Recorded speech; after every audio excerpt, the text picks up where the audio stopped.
Bismillahirrahmanirrahim. Assalamualaikum warahmatullahi wabarakatuh.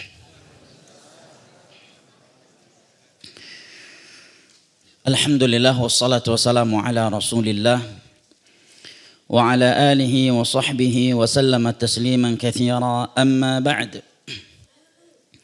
Fa ahlan wa sahlan wa marhaban bikum. Ana ucapkan kepada segenap ikhwani al-kiram wa akhwati al-karimat, ibu bapa, saudara dan saudari yang ana cintai dan muliakan, rahimani Allah wa iyyakum wa baraka fikum.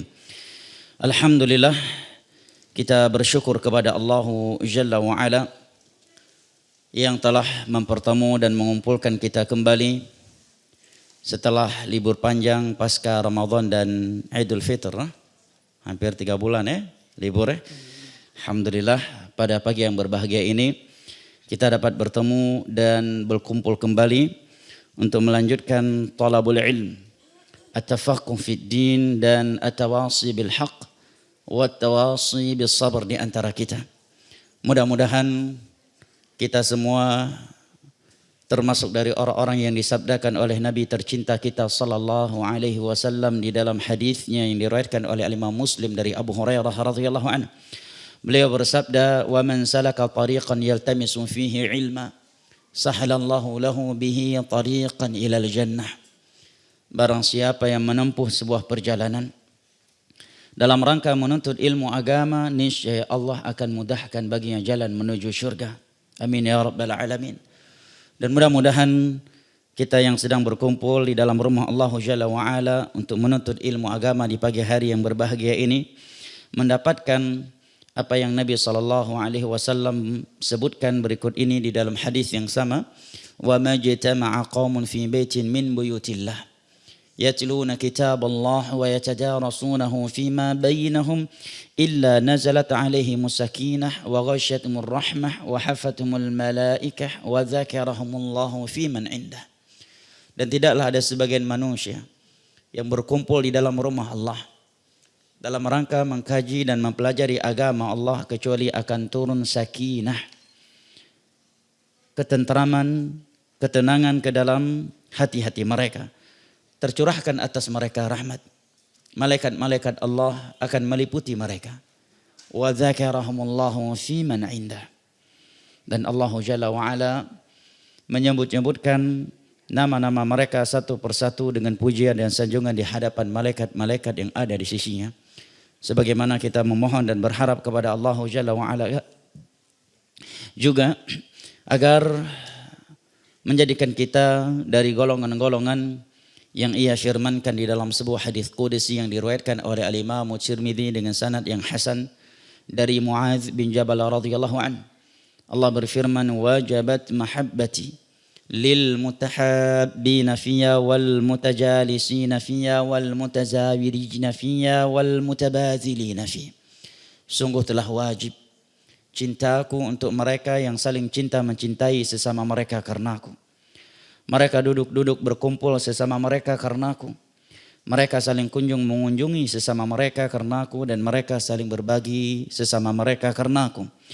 Mudah-mudahan kita semua juga termasuk dari sekian golongan yang disabdakan oleh Nabi tercinta kita sallallahu alaihi wasallam di dalam hadisnya yang diriwayatkan oleh Imam Al-Bukhari dan Muslim dari Abu Hurairah radhiyallahu an. Beliau menyebutkan sab'atun yadhilluhumullahu yauma la dhilla illa dhilluh. Ada 7 golongan yang akan dinaungi oleh Allah Jalla wa Ala di bawah naungannya pada hari yang tiada naungan kecuali hanya naungannya. Di antara mereka adalah rajulani tahabba fillah ijtama'a alaihi waftaraqa alaihi. Adalah mereka yang berkumpul karena Allah dan berpisah karena Allah. Dan juga rajulun qalbuhu mu'allaqun bil masajid.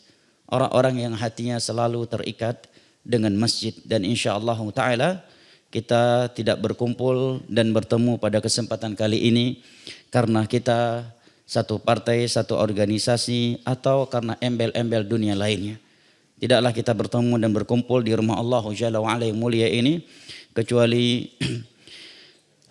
karena undang-undang dasar kita yang satu, yaitu radhina billahi rabba wa bil islami dina wa bi Muhammadin sallallahu alaihi wasallam nabiyyan wa rasula, untuk mendengarkan ayat-ayat Al-Qur'anul Karim dan hadis-hadis Nabi SAW serta petuah ulama Islam yang akan disampaikan dengan harapan setelah pulang dari majelis ini iman kita yang tadinya menurun menjadi meningkat, semangat amal saleh kita yang tadinya melemah menjadi menguat, dan kecintaan kita terhadap dunia yang tadinya begitu kuat menjadi lemah dan bergantikan dengan kecintaan yang amat kuat terhadap akhirat. Amin ya rabbal alamin. Ikhwani al-karam wa akhwati al-karimat rahimani Allah wa iyyakum wa baraka fikum. Kita akan masuk ke dalam bab baru bab yang ke-26.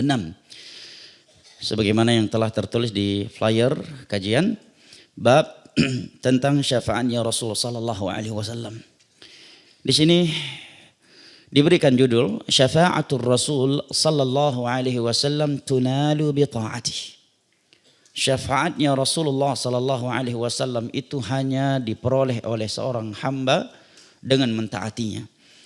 Kemudian Al-Imam Ibnu Qayyim rahimahullahu taala mengatakan, saya bacakan dulu, setelah itu insyaallah akan ana berikan catatan tambahan.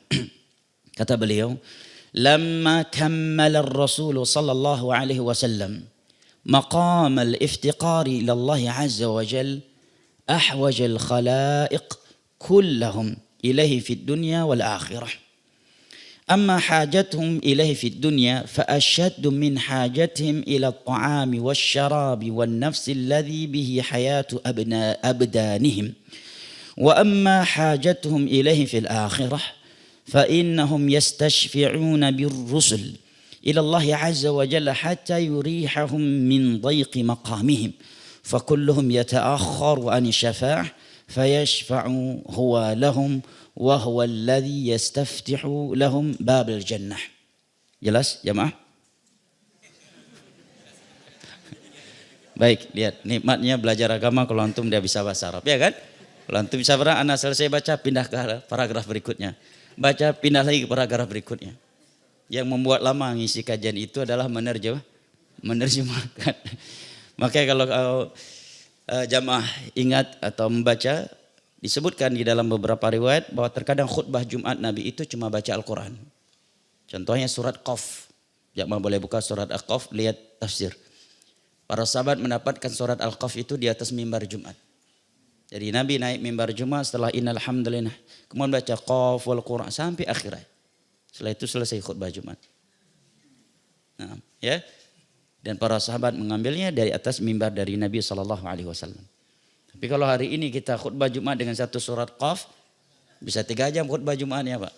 Ya kan? Turun mimbar, ban mobil udah dikempesin sama jamaah. Kelamaan khutbah. Ini salah satu bukti menunjukkan kepada kita bahwa menuntut ilmu agama semakin nikmat, semakin indah, dan menjadi pintas menuntut ilmu agama adalah dengan kita memahami dan mempelajari bahasa Arab. Nah, baik jamaah yang dimuliakan Allah, Al-Imam Ibnu Qayyim mengatakan, tatkala Nabi SAW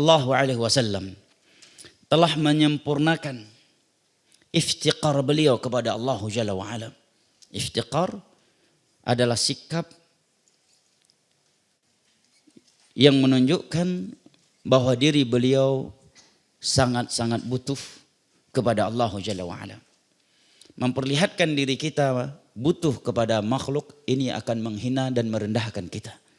Tetapi tatkala kita memperlihatkan kebutuhan, kehinaan dan kerendahan kita kepada Al-Khaliq, ini justru mengangkat derajat kita di sisi Allah Jalla wa'ala dan membuatnya semakin cinta dan semakin sayang kepada kita. Dan oleh karena itu ibadah doa menjadi ibadah yang paling mulia. Laisa syai'un akrama 'ala Allah min ad-du'a. Sabda Nabi SAW, tidak ada sesuatu yang lebih mulia di sisi Allah daripada doa. Semakin sering seseorang berdoa kepada Allah, maka akan semakin mulia pula dia di sisinya. Dan berdoa adalah meminta. Para ulama menerangkan kenapa doa menjadi ibadah yang paling mulia, karena di dalam doa mengandung penghambaan yang berdoa kepada yang dia berdoa.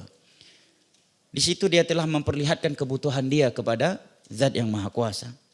Di situ dia telah memperlihatkan dirinya telah pesimis dari seluruh makhluk. Dia sudah menganggap semua pintu telah tertutup kecuali pintu Ar-Rahman Ar-Rahim. maka dia pun berdoa dan meminta kepadanya. Oleh karenanya semakin sering seseorang berdoa kepada Allah, maka akan semakin mulia dia di sisi Allah Jalla wa'ala. Berbeda dengan makhluk. Allah Jalla wa'ala senang melihat hamba-hambanya memperlihatkan diri mereka butuh kepadanya. Ya ayuhan nasu innakum fuqara'u antumul fuqara'u ila Allah wallahu wal ghaniyyul hamid. Wahai sekalian manusia, kalian semua adalah fuqara' ila Allah. Kalian semua adalah fuqara' ila Allah. Ya, yang muslimnya dan yang kafirnya. Bayangkan jamaah yang dimuliakan Allah, Fir'aun alaihi minallah ma yastahiq, yang mengatakan dirinya ana rabbukumul a'la. Tatkala dia ditenggelamkan oleh Allah ke dalam laut merah, siapa yang dia panggil jemaah? Allah Subhanahu wa taala. Di dalam surat Yunus Allah berfirman, "Falamma adrakahul gharaq qala amantu billadzi amanat bihi banu Israil." Tatkala Fir'aun telah tenggelam di dalam air laut merah, dia pun berkata, aku beriman kepada zat yang diimani oleh Bani Israel. Maka Allah mengatakan, al-ana wa qad asaita qablu wa kunta minal mufsidin. Sekarang kamu baru sadar mengingat Allah, memanggil Allah. Sementara sebelumnya engkau penuh dengan maksiat, pembangkangan dan kesombongan kepada Allah Jalla wa'ala. Di dalam sebuah hadis yang diriwayatkan oleh Imam Ahmad, Rasulullah sallallahu alaihi wasallam bersabda, ad-du'a'u huwal ibadah. Doa itu adalah intisari seluruh ibadah. Nah, doa itu adalah intisari seluruh ibadah. Oleh karenanya, ya, semakin seseorang berdoa kepada Allah, semakin dia mulia di sisinya. Karena di dalam doa mengandung penghambaan kepada Allah. Dan ketika seorang berdoa kepada Allah, maka dia telah mengakui akan kelemahan dirinya. Dia telah memperlihatkan kehinaan, kerendahan, kefakiran, kebutuhan, dan kepasrahannya di hadapan Allah Jalla wa'ala. Dan di dalam hadis yang diriwayatkan oleh Imam Muslim dari Abu Hurairah radhiyallahu anhu, Rasulullah sallallahu alaihi wasallam bersabda, "Wa ma tawadha'a ahadun lillahi illa rafa'ah." Tidaklah seseorang merendahkan dirinya karena Allah, kecuali Allah akan mengangkatnya. Allah akan memuliakannya. Dan manusia yang paling sempurna di dalam merendahkan dirinya kepada Allah Jalla wa'ala, memperlihatkan kebutuhan dirinya di hadapan Allah Jalla wa'ala, serta menghinakan dirinya di hadapannya adalah Nabi kita sallallahu alaihi wasallam. Oleh karenanya kalau kita membaca Al-Qur'anul Karim, kita akan melewati di sana ayat-ayat Al-Qur'anul Karim di mana Nabi kita sallallahu alaihi wasallam di dalam beberapa konteks disebutkan sebagai hamba, bukan sebagai nabi dan rasul. Ya, padahal secara logika kan, ya, derajat hamba yang paling tinggi adalah tatkala dia menjadi rasul dan nabi. Tetapi pada beberapa konteks kemuliaan, nabi justru tidak disebut sebagai rasul dan nabi. Tetapi justru Allah sebutkan sebagai hamba. Ketika Allah menantang orang-orang kafir untuk bisa mendatangkan sesuatu yang serupa dengan Al-Quran. Ya. Allah mengatakan kalau kalian mampu mendatangkan seperti apa yang kami turunkan ala abdina, ya, fa'tu walau bisurah. Coba kalian datangkan walaupun cuma satu surat. Demikian juga ketika Allah berbicara tentang Isra wal Mi'raj. Allah tidak mengatakan telah mengisrakan Rasulnya, tetapi Allah mengatakan telah mengisrakan hambanya.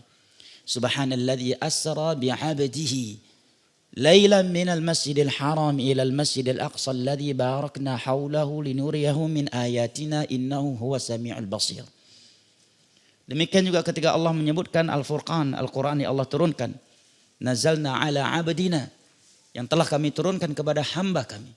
Dan sekian ayat lainnya yang berbicara tentang maqam Nabi SAW yang mulia, Nabi disebut sebagai hamba. Kenapa demikian? Karena tidak ada di dunia ini yang lebih menghambakan dirinya kepada Allah Jalla wa'ala daripada beliau. Beliaulah hamba yang berada di puncak penghambaan. Seluruh hamba selainnya itu berada di bawah beliau dalam penghambaannya kepada Allah Jalla wa'ala. Dan sebagaimana yang telah kita ketahui tadi, semakin seseorang menghambakan dirinya kepada Allah, menghinakan dirinya, merendahkan dirinya, menampakkan kebutuhan dan kepasrahannya di hadapan Allah, maka dia akan menjadi semakin mulia di sisi Allah. Makanya Nabi kita adalah hamba yang paling mulia, yang paling agung, yang paling dicintai oleh Allah Jalla wa'ala. Karena tidak ada yang lebih menghambakan dirinya kepada Allah Jalla wa'ala dari seluruh makhluk yang telah Allah ciptakan daripada beliau. Nah, kata Imam Ibn Qayyim, tatkala Nabi SAW telah menyempurnakan nilai-nilai ini, maka Allah membuat makhluk seluruhnya di dunia ini, setelah beliau diutus tentunya, butuh kepada beliau. Baik ketika mereka di dunia maupun nanti di akhirat kelak. Bagaimana maksudnya? Jangan berhenti di sini. Ini bukan ucapan yang menyerupai ucapan orang-orang sufi yang ghulu terhadap Nabi SAW. Maksudnya kata Imam Ibn Qayyim, amma hajatum ilaihi fid dunya. Kenapa dikatakan manusia sangat butuh kepada Rasulullah SAW ketika mereka di dunia? Kata beliau, fa ashaddu min hajatihim ila at-ta'ami wasyarabi wan nafsi alladhi bihi hayatu abdanihim. Karena hidayah dan ilmu yang beliau bawa, dan kebutuhan manusia kepada ilmu dan hidayah yang beliau bawa itu melebihi kebutuhan mereka kepada makanan, kepada minuman, bahkan kepada nafas yang dengannya mereka bisa bertahan hidup. Jamaah yang dimuliakan Allah, seandainya kita mati karena nggak punya makan, minum, kita mati karena nggak bisa bernafas, tetapi kita mati dengan membawa hidayah, tauhid, sunnah, ilmu agama yang dibawa oleh Nabi SAW, maka kita telah mati dengan membawa sesuatu yang lebih mahal daripada dunia beserta isinya. Dan kita telah mati dengan membawa modal utama untuk masuk syurga dan selamat dari api neraka. Nah, maka kata beliau, kebutuhan kita kepada Nabi SAW, yakni hidayah yang beliau bawa, ini melebihi kebutuhan kita kepada makanan, kepada minuman dan nafas yang dengannya kehidupan kita di dunia ini akan berjalan. Makanya ada ucapan yang semakna ini dari Al-Imam Ahmad rahimahullah ta'ala. Beliau mengatakan bahwasanya kebutuhan manusia kepada ilmu agama ini melebihi kebutuhan mereka kepada ta'am wasyarab, kepada makanan dan minuman. Kenapa? Karena kalau makanan dan minuman mungkin mereka butuhkan hanya sekali, 2 atau 3 kali di dalam sehari dan semalam. Sementara ilmu agama itu mereka butuhkan setiap kali mereka menghembus nafas. Nah, dalam setiap detik dari kehidupan kita ini kita membutuhkan bimbingan ilmu agama. Maka kata Imam Ahmad, kebutuhan manusia kepada ilmu agama itu lebih besar daripada kebutuhan mereka terhadap makanan dan minuman. Karena makanan dibutuhkan hanya sekali, 2 atau 3 kali. Paling keumuman orang Arab makan 2 kali. Ya. Pagi dan sore atau malam. Kecuali Arab maklum, ya sehari bisa 6 kali. Ya kita ini Arab maklum. Ya. Keumuman manusia, kebutuhannya kepada makanan dan minuman itu terbatas. Tidak terlalu banyak. Nah, berbeda dengan ilmu agama. Dalam setiap detik, di dalam kehidupan kita, kita membutuhkan ilmu agama. Dan itulah yang dibawa oleh Nabi SAW. Makanya Imam Ibn Qayyim mengatakan, kebutuhan manusia kepada Nabi SAW di dunia ini melebihi kebutuhan mereka kepada makanan, minuman, dan nafas yang mereka hembus, yang dengannya kehidupan mereka akan berjalan. Bayangkan jamaah yang dimuliakan Allah, kalau kita tidak mengenal tauhid dan syirik, tidak mengenal sunnah dan bid'ah, dan tidak mengenal halal dan haram yang dibawa oleh Nabi SAW, maka kehidupan kita akan lebih buruk daripada binatang ternak. Maka di dalam Al-Quran ada bahasa, ulaika kal an'ami balhum adhall, kata Allah. Mereka yang tidak beriman dan beramal saleh akan seperti binatang, bahkan lebih sesat daripada binatang. Ada bahasa yang lebih keras dari ini jemaah. Ini bahasa Al-Quranul Karim. Dan memang fakta. Binatang buas, harimau, singa dan semisal dengannya, tidak ada yang membuang bayinya jemaah. Pernah dengar? Anaconda buang bayi ya? Harimau buang bayi ya? Hah? Gak ada. Tapi ada manusia udah capek-capek mengandung anak 9 bulan lamanya, berdarah-darah ketika mengeluarkannya, setelah lahir dibuang ke tong sampah. Nasallallahu alaihi wasallam. Nah, Di dunia binatang buas tidak ada yang memperkosa anak kandungnya. Di dunia manusia ada yang melakukannya. Na'udzubillah min dzalik. Nasallallahu salamul afiyah. Nah, makanya bahasa Al-Quran tadi luar biasa jemaah. Ulaika kal an'ami bal hum adall. Manusia-manusia yang tidak mengamalkan agama yang dibawa oleh Nabi Muhammad, mereka akan seperti binatang. Balhum adal, bahkan mereka akan lebih sesat, lebih jahat, lebih bengis, lebih jorok hidupnya daripada binatang. Ini bahasa Al-Quran. Kalau ini bukan ayat Al-Quran, hanya sekadar bahasa anak, jamaah boleh tersinggung. Hah? Kalau ini hanya sekadar bahasa dari khotib Jumat, kita boleh menganggap ini khotib kasar banget bahasanya. Kurang santun bahasanya. Tetapi ini bahasa Rabbul Alamin, Arhamur Rahimin. Dia yang mengatakan ulaika kal an'ami bal hum adall, kata Allah. Mereka yang tidak beriman dan beramal saleh, tidak mengamalkan agama yang dibawa oleh Nabi Muhammad, kal an'am, mereka akan seperti binatang. Bal hum adall, bahkan mereka lebih sesat dari binatang ternak. Nah, dan realita hari ini menunjukkan kebenaran firman Allah ini. Singa, harimau, binatang buas tidak pernah membuang bayi mereka yang baru lahir, ya kan? Bahkan binatang buas lain dikejar habis-habisan, dibunuh, diterkam oleh harimau karena telah memangsa bayinya. Tapi ada dari manusia yang udah capek-capek mengandung anaknya 9 bulan lamanya. Berdarah-darah ketika mengeluarkannya. Begitu lahir masih berumur 1 hari dimasukkan ke dalam kresek, dibuang ke tong sampah. Bahkan ada yang dibunuh dulu kemudian dititipkan ke driver ojek untuk dibawa ke pemakaman. Ada di dunia binatang seperti ini manusia. Kejamnya. Tidak ada. Binatang buas tidak pernah memperkosa anak perempuannya. Melecehkan kehormatan anak perempuannya. Di dunia manusia ada itu. Di dunia binatang tidak ada yang LGBT kecuali hanya satu jenis binatang yang begitu yang menjijikkan itu. Tapi di dunia manusia ada yang melakukan itu. Bahkan sebagian mereka bertitel profesor. Sebagian mereka pejabat. Bahkan sebagian mereka punya ilmu agama. Na'udzubillah min dzalik. Tatkala mereka tidak mengamalkan isi syariat yang dibawa oleh Nabi Muhammad, mereka akan seperti binatang, balhum adall. Bahkan mereka akan lebih sesat, lebih kejam, lebih bengis dan lebih jorok hidupnya daripada binatang ternak. Itu bahasa Al-Quranul Karim. Makanya jamaah yang dimuliakan Allah, Imam Ibnu Qayyim mengatakan, kebutuhan kita kepada agama yang dibawa oleh Nabi SAW itu melebihi kebutuhan kita kepada makanan, minuman dan nafas yang kita hembus sekalipun. Makanya Allah Jalla wa'ala sebutkan keberadaan Nabi itu sebagai nikmat yang luar biasa darinya kepada kita. Laqad mannallahu 'alal mu'minin idz ba'atha fihim rasulan min anfusihim. Sungguh Allah telah memberikan nikmat kepada orang-orang yang beriman. Dengan Allah utuskan seorang rasul kepada mereka. Diutusnya seorang rasul kepada kita itu adalah nikmat yang luar biasa dari Allah. Kalau tidak jemaah sampai hari ini mungkin kita masih nyembah berhala jemaah. Kaum musyrikin sebelum Nabi diutus, mereka membunuh anak perempuan mereka yang baru lahir dan menguburkannya hidup-hidup. Itu sebelum Nabi Muhammad SAW datang.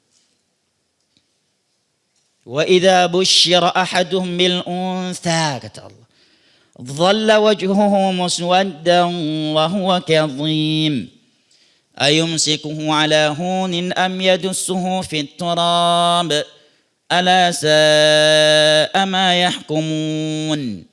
Apabila salah satu di antara mereka diberitahukan bahwa anaknya yang lahir adalah perempuan, langsung memerah, menghitam wajahnya, murka, tidak terima dia anak yang perempuan, yang lahir anak perempuan bukan laki-laki. Dia kira bayi itu bisa direquest. Ya, ini yang kedua perempuan ya, nggak bisa. Ketika yang lahir anak perempuan langsung memerah menghitam mukanya, murka dia. Ayumsikuhu ala hunin am yadussuhu fit tarab. Maka anak perempuan yang lahir di masa itu akan dibiarkan hidup tetapi dalam penghinaan, perendahan, pembulian, atau akan dikubur hidup-hidup oleh anggota keluarganya karena itu aib besar bagi mereka. Begitu sesat ya manusia sebelum datang Nabi Muhammad SAW. Maka bahasa Al-Quran tadi seperti binatang, bahkan lebih sesat daripada binatang. Sebelum Nabi Muhammad datang, pernah membaca sejarah hewan menguburkan anak perempuannya hidup-hidup? Enggak ada. Iya, dalam sejarah peradaban dunia itu ada. Nah, Allahul musta'an. Bahkan di antara perkara jahiliyah dahulu, untuk memastikan lelaki manakah yang paling berhak meminang seorang wanita, maka wanita itu ditempat dengan suatu tempat kemudian dizinai oleh beberapa orang laki-laki sampai hamil. Setelah hamil dan melahirkan anaknya, maka datanglah ahlul qafiyah, orang-orang yang ahli membaca, kalau bahasa sekarang DNA. Cuma kalau dulu mereka melihat dengan telapak kakinya. Apabila anak ini mirip dengan salah satu dari lelaki yang telah menzinainya, maka dia yang paling berhak untuk menikahinya. Kalau si mirip dengan si Ibrahim, maka Ibrahim yang menjadi suaminya. Walaupun sebenarnya itu mungkin anaknya si Asep. Allah musta'an. Lihat betapa sesatnya manusia tanpa syariat Nabi Muhammad SAW. Nasallallahu salam afiyah. Itu wanita ditempatkan suatu tempat, kemudian sekian laki-laki menzinai bergantian sampai hamil. Nah, setelah hamil melahirkan anaknya, maka nanti ahli qafiyah, ahli DNA akan datang melihat ini mirip dengan siapa, anaknya siapa. Kalau ahli DNA tersebut vonisnya anaknya si Asep, maka Asep lah yang paling berhak menikahinya. Ini sebagai contoh nama Asep. Mana ada nama Asep di orang Arab? Orang Arab mana ada yang bernama Asep? Sebagai contoh, jangan tersinggung yang punya nama Asep ya. Baik, ya lihat betapa joroknya kehidupan manusia tanpa syariat Nabi SAW. Allahul musta'an. Nah, makanya bahasa Al-Quran tadi luar biasa, seperti binatang, bahkan akan lebih jorok, lebih sesat, lebih bengis, lebih buruk daripada binatang ternak. Di dalam sebuah hadis yang diriwayatkan oleh Imam Al-Bukhari dan Muslim dari Abu Musa Abdullah bin Qais Al-Asy'ari radhiyallahu anhu, Nabi bersabda dengan sebuah sabda yang menunjukkan kepada kita bahwa kita tidak bisa hidup di dunia ini tanpa ilmu dan hidayah yang beliau bawa. Tidak ada di dunia ini yang tidak butuh kepada agama yang beliau bawa. Beliau bersabda, "Inna mathala ma ba'athani Allahu bihi minal huda wal ilm كمثل غيث كثير أصاب أرضا فكانت منها طائفة طيبة قبلت الماء فأنبتت الكلأ والعشب الكثير وكانت منها أجادب أمسكت الماء ولا تنبت كلاء فنفع الله بها الناس فشربوا وزرعوا وسقوا وأصاب منها طائفة أخرى إنما هي قيعان لا تمسك ماء ولا تنبت كلاء فذلك مثل من فقه في دين الله فعلم وعلم ونفعه ما بعثني الله به من الهدى والعلم ومثل من لم يرفع بذلك رأسا ولم يقبل هدى الله الذي أرسلت به." Sesungguhnya perumpamaan hidayah dan ilmu agama yang Allah mengutusku dengannya itu seperti air hujan yang turun ke permukaan bumi. Nabi umpamakan ilmu yang beliau bawa dengan air hujan.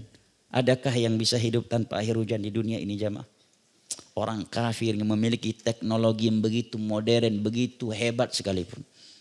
Setahun Allah tahan hujan di Amerika, kalang kabut mungkin mereka. Itu baru setahun. Gak ada hujan. Maka bayangkan di zaman Nabi Yusuf pernah 7 tahun lamanya gak ada hujan, terjadi paceklik. Nah, Jakarta setahun gak ada hujan. Jadi apa Jakarta aja mah? Sering hujan aja, ya senggol dikit bacok Jakarta ini. Apalagi gak pernah ada hujan. Ya. Kering kerontang. Demikianlah manusia. Tanpa ilmu agama mereka akan kering kerontang. Akan terjadi kebakaran di mana-mana. Pembunuhan, pembantaian, pemerkosaan dan seterusnya. Menjadi Orang-orang yang kehidupannya seperti yang Allah katakan di dalam ayat tadi, balhum adhal, mereka akan menjadi lebih sesat, lebih kejam, lebih bengis, lebih jorok hidupnya daripada binatang ternak. Maka kata para ulama, orang yang merasa dirinya tidak butuh kepada ilmu agama, maka sama seperti orang yang merasa dirinya tidak butuh kepada air hujan. Sesombong-sombongnya manusia di dunia ini tidak ada yang merasa dirinya tidak butuh kepada ilmu agama, ya kan? Namun amat disayangkan banyak orang yang mengaku muslim hari ini, walaupun secara lisan dia tidak mengucapkannya, dia merasa tidak butuh kepada ilmu agama. Nah, tetapi kepada ilmu dunia dia merasa butuh. Dia khawatir nggak bisa hidup di dunia ini kalau tidak mendapatkan ilmu dunia. Dia khawatir akan hancur masa depannya kalau dia tidak mendapatkan pengetahuan ilmu dunia. Tetapi sangat sedikit dari kaum muslimin hari ini yang menyadari bahwa akan hancur dunia dan akhiratnya kalau dia tidak memiliki ilmu agama. Tidak ada yang meyakini keyakinan ini kecuali segelintir manusia yang diberikan hidayah oleh Allah Jalla wa'ala. Maka Nabi mengatakan sesungguhnya perumpamaan ilmu dan hidayah yang Allah mengutusku dengannya itu seperti air hujan yang turun ke permukaan bumi. Dan permukaan bumi ketika air hujan turun itu ada 3 modelnya Nabi sebutkan. Yang pertama ta'ifatun tayyibatun qabilatil ma' fa'ambatatil kala wal 'ushbal kathir. Adalah permukaan bumi tanah yang bagus di mana dia menyerap air hujan yang turun kepadanya dan menumbuhkan tumbuhan di atasnya. Tidak hanya bermanfaat untuk dirinya, air hujan yang turun dia serap, ya, kemudian menumbuhkan tumbuhan di atasnya. Yang kedua ajadib, permukaan bumi tanah yang keras. Yang Nabi katakan amsakatil ma wala tumbitu kalaan. Meskipun dia tidak menyerap air hujan masuk ke dalamnya dan lantas menumbuhkan tumbuhan di atasnya, tetapi dia tidak membiarkan air hujan yang turun ke permukaannya berlalu begitu saja. Dia tampung sehingga air hujan tersebut tergenang di atasnya, maka Allah memberikan manfaat air hujan kepada manusia melaluinya. Manusia datang menimba air hujan yang tergenang di atasnya untuk minuman mereka, untuk menyirami tanaman mereka, dan untuk memberikan minum kepada hewan ternak mereka.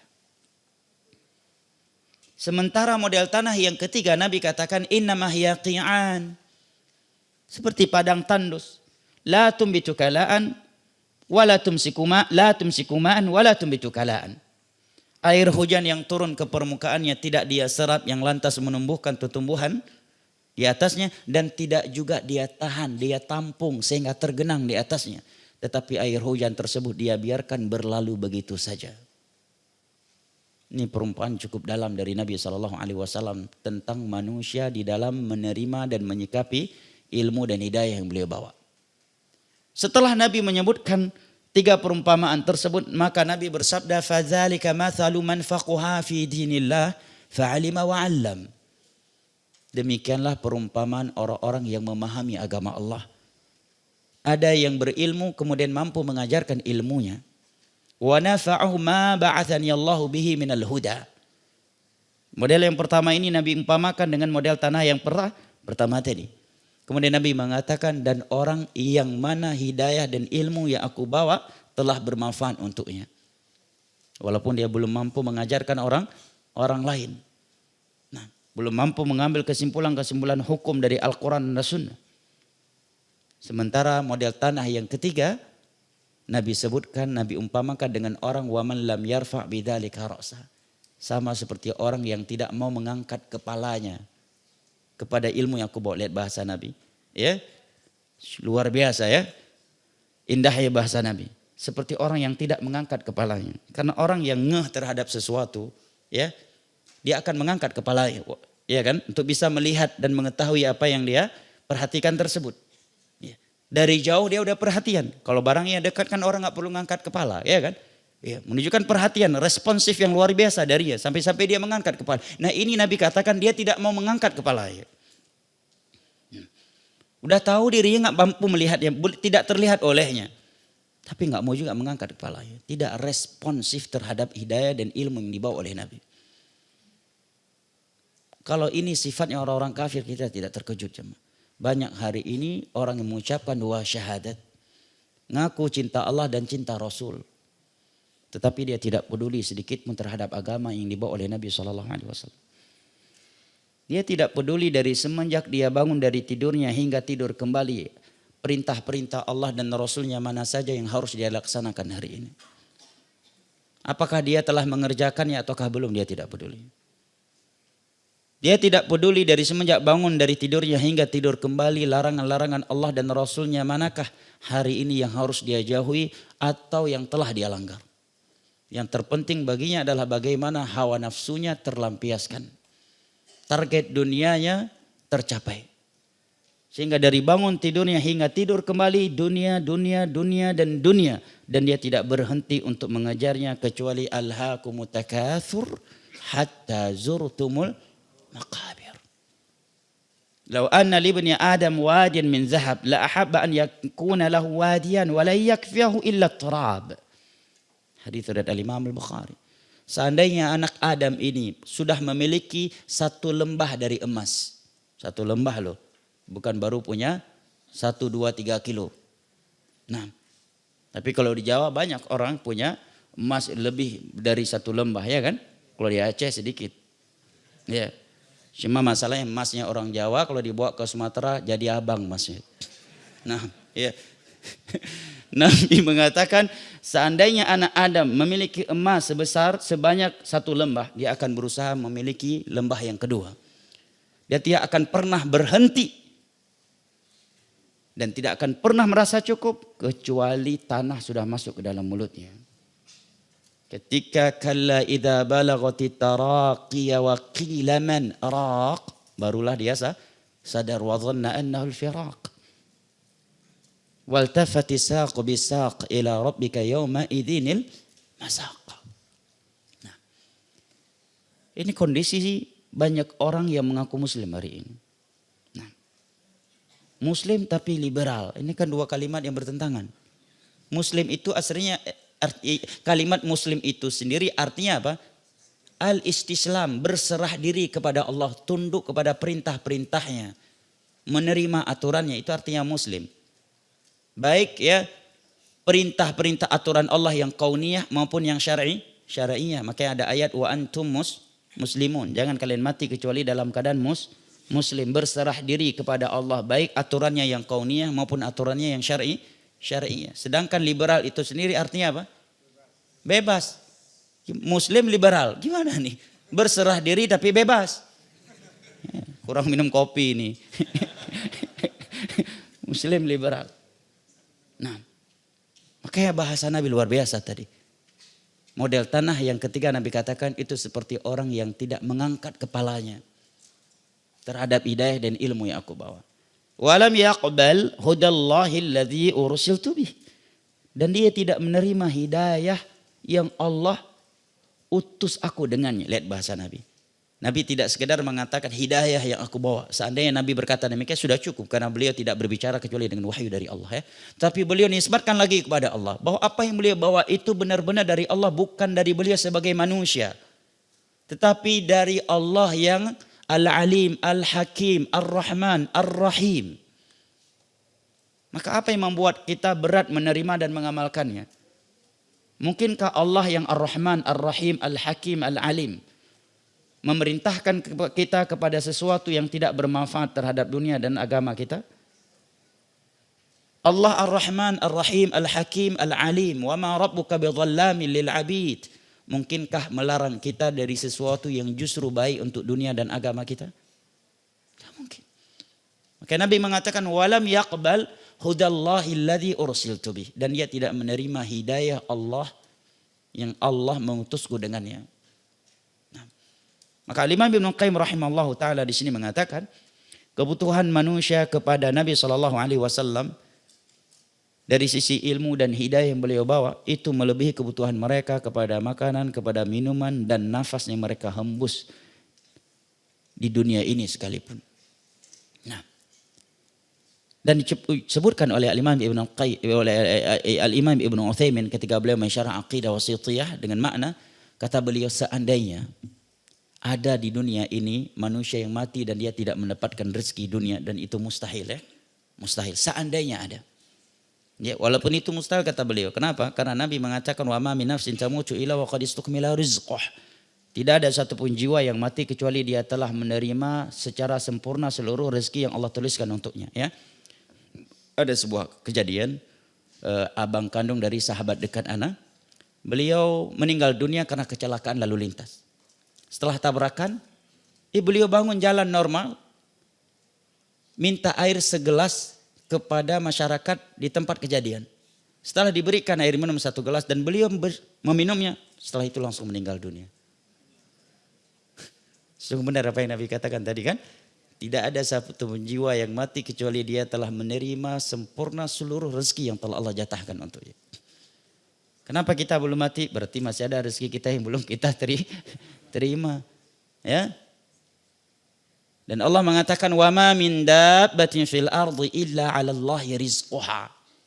Tiada yang melata di atas permukaan bumi ini kecuali telah Allah jamin rezekinya. Nah, seandainya ada yang mati tanpa mendapatkan rezeki, mati enggak punya makanan, minuman, mati enggak punya pakaian sehelai benang pun, tetapi dia mati di atas iman dan amal saleh, maka dia adalah orang yang paling beruntung.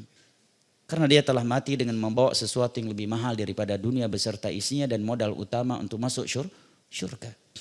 Tempatnya di dalam syurga dan pasti selamat dari neraka.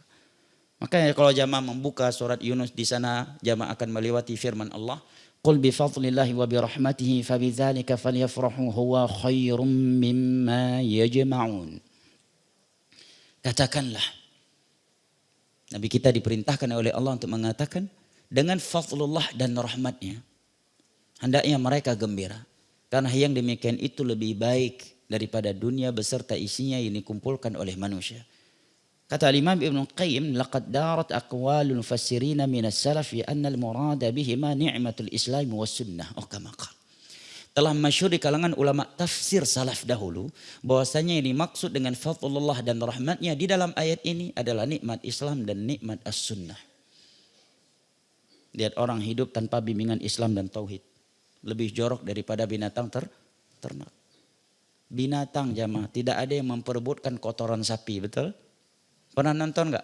Binatang memperebutkan kotoran sapi, singa memperebutkan kotoran sapi karena menganggap ini ya sapi keramat. Hah? Pernah? Sapi sendiri aja enggak mau dia memperebutkan kotorannya sendiri, kotoran sapi yang lainnya. Tapi di manusia ada yang memperebutkan kotoran sapi. Ada di mana? Ya. Binatang aja enggak mau memperebutkan kotoran binatang. Lah manusia memperebutkan kotoran sapi. Ada yang menjadikannya sebagai sabun mandi. Allah musta'an. Ya, di video disebutkan dia gunakan untuk mandi. Untuk harapan biar penyakit kulitnya sembuh. Kasihan nih dokter-dokter spesialis kulit ke depannya. Terancam pemasukan mereka dengan kotoran sapi yang keramat ini. Juga pengusaha-pengusaha skincare bakal bangkrut juga nih kayaknya. Ya.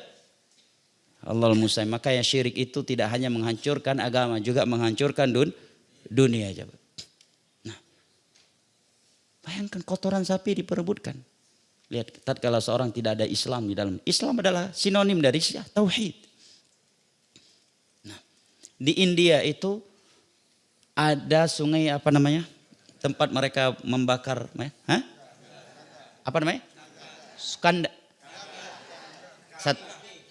Ganda. Gangga. Alhamdulillah anak enggak tahu. Nah, Gangga itu menjadi sumber utama segala virus di India saat ini. Tetapi itu justru menjadi air keramat. Jorok nggak hidupnya? Mayat dibakar kemudian dialirkan di situ. Gimana nggak menjadi sumber penyakit? Mereka justru lomba-lomba mandi di situ. Biar hidupnya menjadi tambah karamah. Nah, demikian juga sebagian orang. Bekas air minum Pak Kiai diperebutkan, bisa jadi Pak Kiai udah seminggu nggak sikat gigi. Hah? Emang jelas kok nggak pernah mandi? Wali majdzub nggak mandi, bau, jigong, akhirnya diperebutkan. Berbeda kalau itu Nabi SAW. Dengan Abu Bakar dan Umar saja para sahabat tidak melakukannya. Dan manusia diperbudak tanpa tauhid dan Islam. Nah, lewat di depan Pak Kiai harus membungkuk, berbentuk ruku dan sujud. Perbudakan, demi Allah ini lebih kejam daripada Belanda dan Jepang yang pernah menjajah Indonesia. Nah, harus membungkuk. Kalau nggak membungkuk bisa dikeluarkan dia dari pesantren. Coba lihat, berani nggak seorang santri dan santriwati lewat di depan Pak Kiai di pondok-pondok yang mengajarkan khurafat tanpa membungkuk? Kecuali sekali dua kali mungkin dimaklumi. Kalau sudah nggak mungkin berani. Kalau tidak membungkuk. Para sahabat saja tidak membungkuk di depan Nabi SAW. Lau kuntu amiran ahadan an yasjuda li ahadin la amartul mar'ata an tasjuda li zawjiha.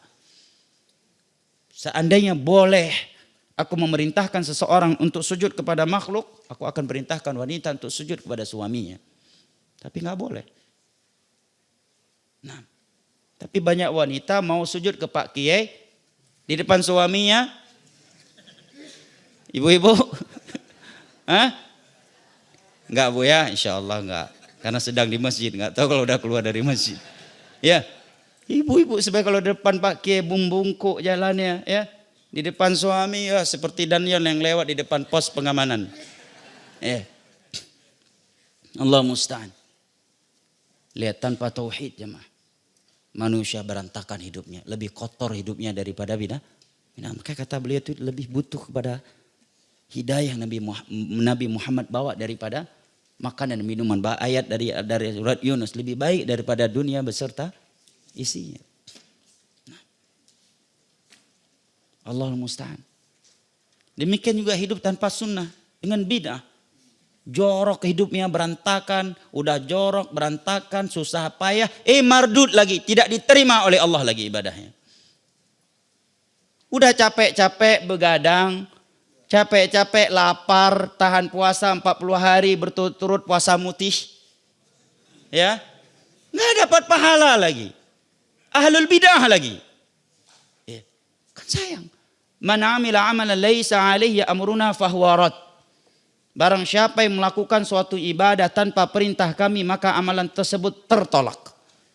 Udah capek-capek puasa 40 hari berturut-turut. Anak pernah diskusi, bukan diskusi sih. Tepatnya bukan diskusi ya.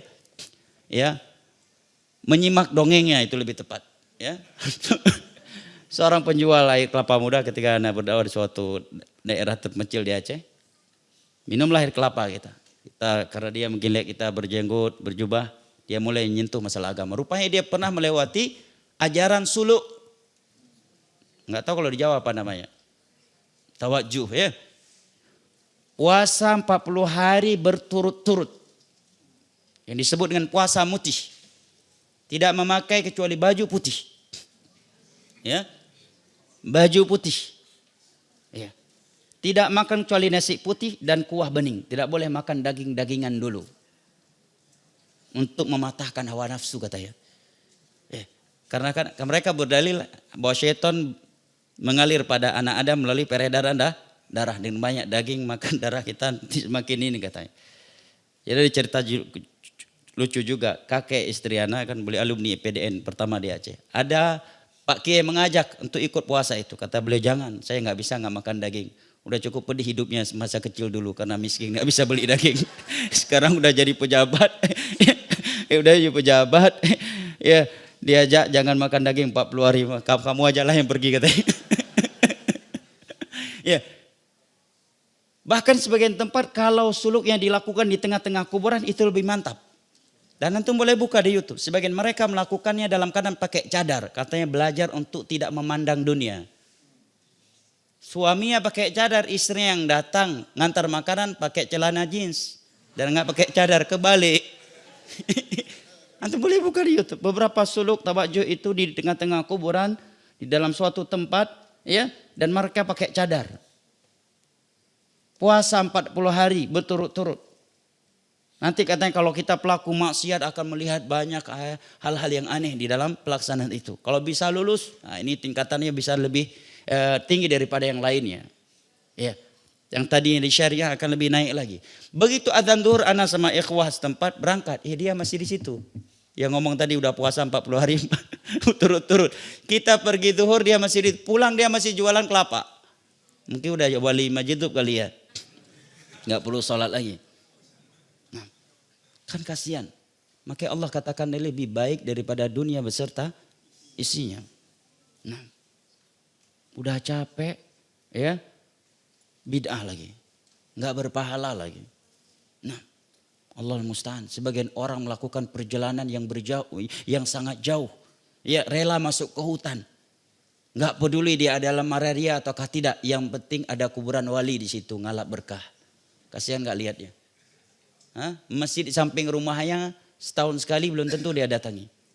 Tapi begitu kuburan para wali setelah menjelang Ramadan, ziarah kubra.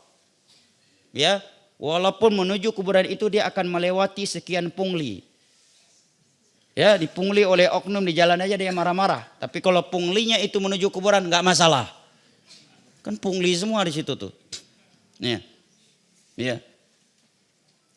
Seikhlasnya, tapi diminta nggak dibukain pintu kalau belum dikasih sedekah, katanya seikhlasnya. Ngasih sedekah pintu gerbangnya nggak dibukain. Apa namanya itu? Bukan pungli. Ya. Pungli mengatasnamakan agama itu paling mudah jam, paling ya, nikmat. Lihat hidup tanpa tauhid dan sunnah. Makanya banyak orang yang menjadikan bid'ah dan syirik sebagai sumber ekonominya, dia nggak akan membiarkan dakwah tauhid dan sunnah ini tersebar luas. Terancam dunianya. Orang kalau mengenal tauhid dan sunnah, hidupnya akan merdeka. Tidak bisa dijadikan seperti kambing ditarik ke sana dan kemari. Nggak bisa. Antum sekarang kalau Anda ngomong A, kalau nggak ada dalil, jamaah pasti nggak akan mau dengar. Nggak akan mengikuti. Syekh Fauzan, Mufti Saudi misalkan bilang A, kita lihat nggak ada dalilnya, kita nggak akan ikuti. Merdeka orang kalau udah kenal tauhid dan sunnah. Lihat pas tawaf jamaah, sebagian orang diperbuat oleh beberapa mutawif. Kasihan. Putaran ini doanya katanya. Putaran ini doa dari kantongnya semua itu. Doa di dalam tawaf cuma 2. Secara khusus. Rabbana atina fid dunya hasanah wa fil akhirati hasanah wa qina adzabannar. Kemudian ketika hajar awas bismillah Allahu akbar. Sebagian orang dipersulitkan ibadahnya. Segini tebalnya zikir ketika tawaf. Orang waduh enggak tanpa Pak Kiai enggak bisa nih kayaknya. Begitu juga ketika sa'i, begitu juga ketika tahallul, begitu juga ketika tawaf wada, keluar dari Masjidil Haram sambil mundur ke belakang. Syukur-syukur enggak ketabrakan sama askar. Kalau tabrakan kan kena ya, marah dia ruh. Iya kan? Cuma ada orang Indonesia begitu.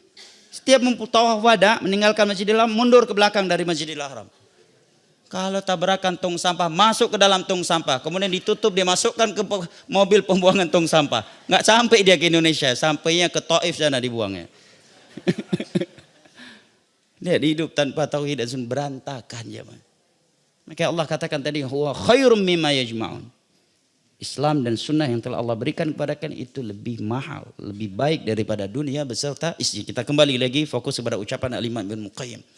Kenapa manusia ini, makhluk ini sangat butuh kepada Nabi SAW di dunia dan akhirat? Di dunia adalah seperti yang beliau sebutkan tadi. Karena kebutuhan manusia kepada ilmu yang beliau bawa melebihi kebutuhan mereka kepada makanan, minuman dan nafas yang mereka hembus sekalipun.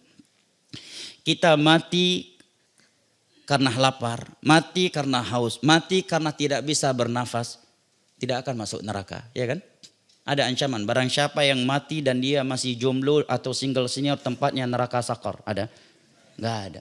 Barang siapa yang mati dan dia belum kaya, tempatnya neraka sakor. Enggak ada. Siapa yang mati dan dia belum punya rumah, tempatnya neraka. Enggak ada. Ya. Siapa yang mati dalam keadaan sudah 10 kali lamarannya ditolak oleh akhwat, tempatnya neraka sakor. Enggak ada juga. Mati lapar, enggak ada. Tetapi barang siapa yang mati tidak membawa tauhid dan sunnah, walaupun dia orang terkaya di dunia ini, tempatnya neraka sakar. La yadkhulul jannata illa nafsum muslimah. Tidak akan masuk surga kecuali jiwa-jiwa yang beragamakan Islam. Terancam dengan neraka. mati dan dia tidak bertobat dari dosa syirik atau yang setara dengan syirik, pasti masuk neraka. Nah, pasti masuk neraka. Tapi kalau dia mati dan belum bertobat dari dosa-dosa yang di bawah syirik atau dosa-dosa yang setara dengan syirik, maka ada dua kemungkinan. Bisa mungkin langsung masuk surga karena keutamaan tauhid, atau masuk neraka tapi enggak kekal, dibersihkan dari dosa-dosa tersebut terlebih dahulu. Baru setelah itu dimasukkan ke dalam surga. Tetapi kalau orang mati dan dia tidak membawa tauhid dan sunnah, walaupun dia kaya, dia kenyang di dunia ini, neraka tempatnya. Makanya kata Ibnu Utsaimin tadi, seandainya ada orang yang di dunia ini mati dalam keadaan dia enggak punya rezeki, walaupun itu mustahil, tapi dia mati membawa Islam dan sunnah, mati membawa iman dan amal saleh, maka dialah orang yang paling beruntung. Karena keberuntungan itu kata Allah, faman zuhziha 'anil nari wa udkhilal jannata faqad faz. Adalah untuk mereka yang telah dijauhkan dari neraka dan dimasukkan ke dalam surga. Itulah orang yang beruntung. Dalam ayat yang lain dari akhir surat Al-Ahzab, Allah berfirman, wa may yuti'illaha wa rasulahu faqad faza fawzan 'azima. Barang siapa yang selalu taat kepada Allah dan Rasulnya, maka dialah orang yang telah memperoleh kesuksesan yang sangat besar. Makanya para sahabat itu terkadang bisa lupa sama kelaparan yang sedang mereka rasakan tatkala mereka mendengar kalimat surga. Saya kira jamaah pernah mendengar sebuah hadis yang sahih di dalam perang Uhud, ya. Seorang sahabat Abu Dujanah radhiyallahu anhu telah menggenggam beberapa butir kurma yang dibagikan. Dan kita bisa memaklumi bagaimana ya hasrat seseorang mujahid yang sedang berperang untuk makan tatkala udah lapar, ya kan? Makanya di dalam dunia militer prajurit nggak boleh lapar. Kalau lapar semua dilibas. Ya, nggak boleh lapar. Perang nggak akan mungkin dilanjutkan. Kecuali orang-orang yang benar-benar ya motifnya hanya Allah Subhanahu wa taala yang mereka tuju. Dia sudah menggenggam beberapa biji kurma. Kemudian dia bertanya kepada Nabi, ya Rasulullah, seandainya aku mati di Uhud ini, fa'ina ana, di manakah tempatku? Maksudnya di hari kiamat. Dia tidak berkata seandainya aku mati, apakah ada jaminan rumah buat istri dan anak-anakku yang akan aku tinggalkan? Enggak. Dia bertanya, kalau saya mati hari ini dalam perang Uhud ini, di manakah tempatku? Maka Nabi SAW menjawab, fil jannah, di surga. Sudah bangun bu, yang tidur samping ibu? Alhamdulillah. Fil jannah, di dalam surga. Mendengar kalimat surga, maka fa'alqa tamaratin kunna fi yadi. Dia pun melepaskan beberapa butir kurma yang telah dia genggam. Ya. Padahal cuma beberapa butir kurma aja mah. Kalau dia maka nggak akan melambatkan dia untuk masuk surga. Kalau menurut pemahaman kita, iya. Cuma berapa butir kurma? Butuh berapa menit antum untuk makan 5 biji kurma? Nggak sampai 5 menit mungkin, ya kan? Karena sudah mendengar kalimat surga, lupa dia sudah menggenggam butir kurma. Beliau lepaskan, kan beliau langsung berlari ke barisan musuh. Sehingga beliau menembus barisan mereka seperti gunting yang mengunting kain. Kemudian beliau pun mati terbunuh dan mayatnya di tengah-tengah mayat para musuh. Begitu mendengar kalimat surga, lupa bahwa dirinya sedang lapar. Dan bahwa beberapa butir kurma yang akan dia makan sudah dia genggam. Nah, sahabat yang mulia Abu Firas radhiyallahu anhu dalam riwayat Imam Muslim, seorang sahabat yang seringkali menyediakan air wudhu untuk Nabi, kan? Suatu ketika Nabi berkata kepadanya karena telah menyiapkan air wudhu, salni, wahai Abu Firas, mintalah kepadaku sesuatu. Antum, ya seorang presiden bilang seperti itu kepada antum. Kira-kira apa yang antum minta? Angkat ana sebagai Menteri BUMN. Ya. Atau angkat ana menjadi Menteri Agama. Ya, dan seterusnya dari jabatan-jabatan yang ada. Minimal komisaris lah, ya kan? Apa yang terpikirkan oleh Abu Firas? Apakah beliau minta, wahai Rasulullah tolong temanin ana nazar akhwat fulana. Dan kalau beliau minta itu sah saja, syar'i kan, bukan duniawi kan. Ya, tolong temanin ana nazar akhwat itu. Tolong jadi perantara saya dengan walinya agar saya diterima oleh orang tuanya. Bukan itu yang terpikirkan oleh Abu Firas. Beliau cuma mengatakan as'aluka murafaqataka fil jannah. Wahai Rasulullah, aku meminta satu permintaan. Aku meminta agar aku tetap menjadi orang yang menemani engkau di dalam syurga. Sebagaimana di dunia aku menemani engkau, menyiapkan air wudhu untuk engkau. Aku meminta agar di syurga nanti aku juga termasuk orang yang selalu menemanimu di dalam syurga. Lihat, cita-cita yang begitu tinggi. Maka ada syair yang berbunyi, kun rajulan rijluhu fis thara wa hamatu himmatihi fis suraya. Jadilah engkau seorang laki-laki yang kakinya memang berpijak di bumi, tetapi cita-citanya tinggi di angkasa. Nah, ikhwani al-kiram wa akhwati al-karimat. Kemudian yang terakhir, kalimat terakhir dari Al-Imam Ibnu Qayyim pada bab ini. Baik, yang terakhir beliau mengatakan, dan biasanya jamaah kalau sudah mendengar kalimat yang terakhir dari Ustadz, yang tidur langsung bangun. Ya kan? Betul ya? Yang tadi udah mulai futur langsung segar kembali. Padahal bisa jadi yang terakhir ini membutuhkan waktu 1-2 jam lagi untuk menjelaskannya. Wa ma hajatum ilaihi fil akhirah. Adapun kebutuhan manusia kepada Nabi SAW di akhirat, fa innahum yastashfi'una birrusul. Karena mereka di saat itu di padang mahsyar meminta para rasul memberikan syafaat untuk mereka di sisi Allah.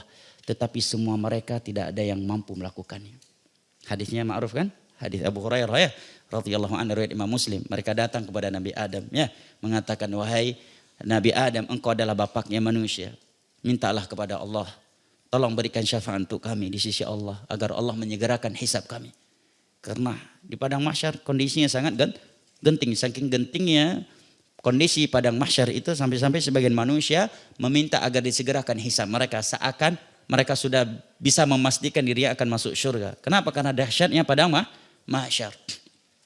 Dalam keadaan telanjang bulat, tidak beralas kaki, tidak tersunat matahari sejarak 1 mil dari kepala mereka. Dalam hadis riwayat Imam Muslim dari Miqdad bin Aswad radhiyallahu anhu, Nabi sebutkan ada yang keringatnya sudah sampai di kedua mata kakinya, ada yang sudah sampai di betisnya, ada yang sudah sampai di pinggangnya.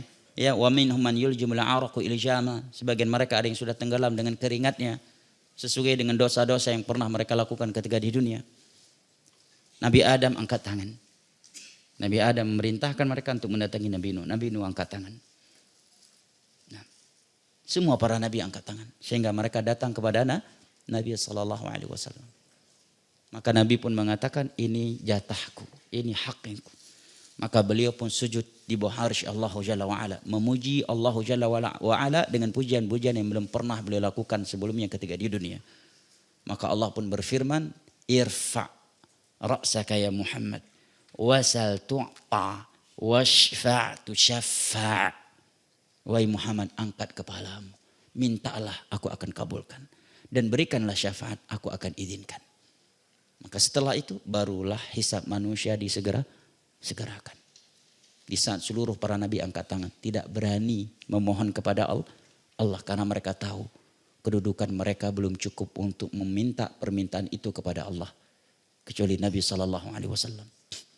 Nah, maka jamaah yang dimuliakan Allah, ini adalah syafaat khusus dari Nabi untuk Nabi SAW dari Allah Jalla wa'ala. Sebagai catatan tambahan terkait pembahasan syafaat, sebenarnya ada syafaat itu secara umum ada 2. Ya, untuk di hari kiamat ya. Ada syafaat yang itu khusus untuk Nabi SAW. Selain beliau tidak ada yang diizinkan oleh Allah untuk memberinya. Dan ada syafaat yang kedua, Allah izinkan kepada beliau dan juga kepada selain beliau. Ya, diizinkan untuk beliau dan juga untuk selain beliau. Adapun syafaat yang itu khusus untuk Nabi kita SAW, maka ya kurang lebih ada 4 ya, untuk boleh tulis. Yang pertama asy-syafa'atul 'uzma. Syafaat al-'uzma yang disebut dengan maqam mahmuda di dalam surat Al-Isra ya 79. Allah berfirman, "Wa minal laili fatahajjad bihi nafilatan laka 'asa an yab'atsaka rabbuka maqaman mahmuda." Ini syafaat yang disebutkan oleh Imam Ibnu Qayyim tadi. Ya, di saat para nabi dan para rasul seluruhnya angkat tangan tidak berani meminta kepada Allah untuk menyegerakan hisab manusia, maka nabilah yang berani memintanya kepada Allah Subhanahu wa taala. Hadisnya dalam Sahih Bukhari ya dan yang lainnya. Yang kedua adalah syafaat Nabi SAW untuk orang-orang yang sudah berhak masuk surga agar segera masuk surga. Karena berat jemaah kalau kita sudah melihat tempat yang sangat indah tapi belum bisa masuk. Karena agak ada sedikit unsur kesedihan, ketersiksaan di situ ya kan. Begitu kita bisa masuk segera, tentunya ini lebih membahagiakan kita ya. Dalilnya adalah hadis riwayat Imam Muslim dengan nomor 333 dari Anas bin Malik radhiyallahu anhu. Nabi bersabda, "Ati babal jannah yaumal qiyamah fa astaftihu fa yaqulul khazin, man ant?" Aku mendatangi pintu surga pada hari kiamat nanti. Maka aku meminta untuk dibukakan. Maka penjaga surga bertanya, siapa kamu? Menunjukkan para malaikat pun tidak tahu perkara gaib. Tapi di Konoha dan Wakanda katanya banyak habib dan wali yang tahu perkara gaib. Memang Konoha dan Wakanda ya ahli dongeng. Ya, kalau seandainya di Harvard ada jurusan dongeng, maka mungkin ya dari Wakanda dan Konoha lah peraih juaranya. Nah, ya dongeng-dongeng yang memalukan ya, Mak. Betul. Gimana dongeng tapi banyak ribuan orang percaya, Pak. Ada habib bisa memadamkan api neraka itu. Kebangetan enggak tuh? Hah? Dongeng ya, jangan gitu-gitu amat lah. Doraemon aja enggak kayak gitu dongengnya. Ya kan?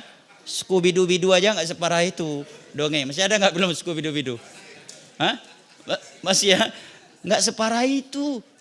Allah musta'an ngalahin Scooby-Doo. Habib punya anak 7, semuanya bisa terbang katanya. Ya Allah musta'an. Semua bisa terbang, ya nggak bisa ke masjid untuk salat berjamaah. Allah musta'an. Aku mendatangi pintu surga pada hari kiamat, kemudian aku meminta izin untuk dibukakan. Maka penjaga surga berkata, malaikat penjaga surga bertanya, man ant? Siapa kamu? Nah, maka Nabi menjawab, Muhammad. Aku Muhammad. Maka malaikat tersebut mengatakan, bika umirtu alla aftah li ahadin qablak. Aku mendapatkan perintah agar tidak membukakan pintu surga kepada siapapun sebelummu. Nah, dalam riwayat yang lain, masih dalam Sahih Muslim, Nabi mengatakan, ana awwalu syafi'in fil jannah. Aku orang yang pertama kali memberikan syafaat untuk manusia masuk surga. Maka mudah-mudahan kita juga termasuk dari orang-orang yang mendapatkan syafaat beliau ini. Amin ya rabbal alamin. Kita berdoa ya, bukan memvonis. Yang ketiga, yang ini hanya dimiliki oleh Nabi SAW dan tidak Allah berikan kepada selainnya, adalah syafaat beliau kepada paman tercinta beliau Abu Thalib yang meninggal dalam keadaan kafir agar dikurangi adabnya. Bukan agar selamat dari neraka. Dalilnya adalah hadis riwayat Al-Imam Al-Bukhari nomor 1408 dan Imam Muslim pada nomor 360. Beliau sallallahu alaihi wasallam bersabda di hari wafatnya Abu Thalib, kita tahu ya ada hadis yang menyebutkan Nabi sangat sedih di hari itu ya. Karena tidak bisa menjadi sebab pamannya masuk Islam. Sementara Abu Thalib adalah paman yang paling mencintai beliau, mencintai Nabi kita melebihi cintanya beliau kepada anak-anak kandungnya, yang merawat Nabi, yang membesarkan Nabi, beri makan, berikan minum, menikahkan Nabi, yang pasang badan untuk dakwah Nabi, membenarkan dakwah Nabi, cuma enggak mau mengamalkannya, tidak mau masuk ke dalamnya. Bahkan yang menghalangi orang-orang Quraisy mengganggu fisik Nabi kita adalah keberadaan Abu Thalib di tengah-tengah mereka. Bahkan dalam sirah disebutkan ketika Abu Lahab mengumpulkan semua keluarga intinya, di antaranya Abu Thalib, untuk menyerahkan Nabi SAW kepada bangsa Arab. Serahkan aja ponakan kita yang satu ini, daripada kita pusing dibuatnya. Ya, daripada kita bermusuhan dengan seluruh orang Arab. Disebutkan riwayat tersebut Abu Lahab langsung ditampar oleh Abu Thalib. Selama aku masih hidup, aku tidak akan pernah menyerahkan ponakanku ini, anakku ini. Padahal masih kafir, membela dakwah sunnah. Banyak orang udah kenal sunnah, terkadang nggak mau membela sunnah, takut dibully dan takut jabatannya hilang. Lah logikanya, kalau sedang punya jabatan aja inti nggak bela sunnah, apalagi udah nggak punya jabatan, itu logikanya mas. Logikanya begitu pak. Ente punya pangkat, punya jabatan aja nggak berani bela dakwah sunnah. Apalagi udah nggak punya pangkat dan jabatan, taringnya udah putus. Ketika masih kaya aja nggak mau membela agama Allah. Apalagi udah jatuh miskin, udah terlilit hutang. Nah, Masih kaya aja masih pelit terhadap agama Allah. Nggak berani membela agama Allah. Apalagi udah miskin. Ketika punya power aja nggak mau bela agama Allah. Apalagi power udah hilang. Itu logikanya. Nah, lihat Abu Talib. Ditampar langsung di majelis itu Abu Lahab olehnya. Dan mengatakan, la usallimuhu abadan. Aku tidak akan menyerahkan putraku ini kepada siapapun. Nah, maka Nabi ketika Abu Talib meninggal dunia, beliau sangat sedih. Karena sebelumnya beliau sudah ditinggal oleh istri tercinta Khadijah radhiyallahu anha. Nabi bersedih sampai Nabi berkata, la astaghfiranna laka ma lam unha an dzalik. Wahai paman tercinta, aku akan mintakan ampunan untukmu kepada Allah selama Allah belum melarangku. Maka turunlah ayat, maka kana lin nabiy wal ladzina amanu ay yastaghfiru lil musyrikin min ba'di ma tabayyana lahum annahum ashabul jahim. Tidak boleh bagi seorang nabi dan orang-orang mukmin memohonkan ampunan kepada orang kafir. Setelah jelas bagi mereka bahwa mereka adalah penghuni neraka. Kalau kafirnya masih hidup, kita doakan dapat hidayah. Nah, kemudian Allah berfirman, innaka la tahdi man ahbabta walakinnallaha yahdi man yasha. Engkau tidak akan mampu memberikan hidayah kepada orang yang engkau cintai sekalipun, tetapi Allah yang akan memberikan hidayah taufiknya kepada siapa saja yang Dia kehendaki. Bayangkan loh jamaah. Menjelang wafatnya Nabi berada di sebelah kanannya Abu Talib. Berulang kali Nabi mengatakan, ya am, qul la ilaha illallah, kalimatan uhajju laka biha indallah. Wahai sang paman, ucapkan la ilaha illallah. Sebuah kalimat yang nantinya aku akan membelamu di sisi Allah. Maka Abu Talib menoleh ke arah kirinya. Yang di sana itu ada beberapa tokoh Quraisy. Siapa? Abu Jahal, Abdullah bin Umayyah, dan Musayyab. Yang saat itu masih kafir. Setelah Nabi meninggal dia masuk Islam dan punya anak namanya Sa'id, seorang ulama tabi'in. Dan Sa'id bin Musayyab ini menjadi menantunya Abu Hurairah. Mereka membantah Nabi SAW dengan mengatakan kepada Abu Talib, atarghabu an millati Abdul Muttalib. Wahai Abu Talib, apakah engkau akan meninggalkan agama nenek moyangmu Abdul Muttalib? Dia pun kembali menoleh ke Nabi. Kemudian Nabi kembali mengatakan kepadanya, wahai paman, ucapkan olehmu la ilaha illallah. Sebuah kalimat yang nantinya aku akan bisa membelamu di sisi Allah. Sebanyak 3 kali Nabi mengulang-ulanginya. Sebanyak 3 kali juga mereka membantahnya. Sehingga dia mati dalam keadaan tidak sempat mengucapkannya. Padahal sebelum meninggalnya dia pernah berpantun, laqad alimtu anna dina Muhammadin khairul adyani tahta adimis sama. Walaula masabbatu ahadin minan nasi la ra'aitani lidzalika samhan mubina. Sungguh aku telah yakin bahwa agama yang dibawa oleh Muhammad adalah sebaik-baik agama yang ada di bawah naungan langit. Kalau bukan karena aku takut dicela oleh manusia, maka kamu akan melihatku memeluk agama ini dengan penuh kelapangan dari dadaku. Bahayanya teman, ngopi yang tidak baik jamaah. Walaupun Abu Talib bukan sedang ngopi saat itu, ya kan? Bahaya teman ngopi ini jamaah. Benar. Teman itu sangat bahaya, ya. Orang yang tadinya bertulang keras menjadi tulang lunak gara-gara kawan juga kan? Ya. Yang tadinya tulangnya tulang keras jadi tulang lunak. Ya, gara-gara suka sama mereka, suka bergaul sama mereka. Awal-awalnya cuma olahraga, lama berjalan waktu mulai diulus-ulus tubuhnya udah mulai berbentuk nih banget ya. Lambat laun ikut jadi tulang lunak. Allahul musta'an. Ya, nasallallahu alaihi wasallam. Begitu juga dalam masalah kesyirikan dan kebid'ahan, maksiat juga demikian. Ya. Maka setelah Abu Talib meninggal, Nabi mengatakan, la'allahu tanfa'uhu syafa'ati yaumal qiyamah fayuj'alu fi dhahdahin min narin yablughu ka'bayh yaghli minhu dibagh. Mudah-mudahan syafaatku untuknya di hari kiamat akan bermanfaat untuknya, sehingga dia hanya disiksa dengan dipakaikan 2 sendal dari api neraka sampai kepada kedua mata kakinya, tetapi membuat otaknya meleleh dan mendidih. Nah, ini adab yang paling ringan untuk orang kafir. Selain Abu Talib, ya lebih dahsyat dari ini. Nah, pertanyaannya, apakah syafaat ini untuk Abu Talib Allah izinkan karena sumbangsi Abu Talib untuk dakwah Nabi atau karena apa? Karena sumbangsinya. Bapak Ibu ada apa? Karena Nabi SAW. Karena kalau kita katakan karena sumbangsinya Abu Thalib kepada dakwah Nabi, berarti amalan orang kafir bisa diterima di sisi Allah. Sementara kaidah dalam Islam, tanpa mengucapkan dua syahadat, sebanyak apapun kebaikan seseorang tidak bernilai di sisi Allah, akan menjadi debu yang berterbangan. Allah berfirman, "Wa ma mana'hum an tuqbala minhum nafaqatuhum illa annahum kafaru billah." Tidaklah sedekah-sedekah mereka itu ditolak oleh Allah kecuali karena mereka masih kufur, belum mengucapkan dua syahadat. Allah juga berfirman di dalam surat Al-Furqan, "Wa qadimna ila ma 'amilu min 'amalin faj'alnahu haba'an mansura." Kami datangkan amalan-amalan yang telah mereka kerjakan, kemudian kami jadikan debu yang berterbangan. Aisyah radhiyallahu anha pernah bertanya kepada Nabi SAW tentang Ibnu Jud'an. Siapa itu Ibnu Jud'an? Orang yang paling baik, paling dermawan di kota Mekah. Nah, orang yang paling dermawan, dan ya di rumahnya sering dijadikan tempat musyawarah. Nabi pernah menghadirinya sebelum diangkat menjadi Nabi. Abdullah bin Jud'an. Aisyah bertanya, apakah semua kebaikan yang telah dia lakukan selama ini bisa bermanfaat? Nabi enggak, karena dia bukan muslim. Nah, maka Syekh Al-Albani kritik sebagian ucapan para ulama yang mengatakan karena sumbangsi Abu Thalib dia mendapatkan syafaat Nabi. Enggak benar ini. Ya. Tapi lebih tepat syafaat ini Allah izinkan karena Allah ingin memuliakan Nabi sallallahu alaihi wasallam.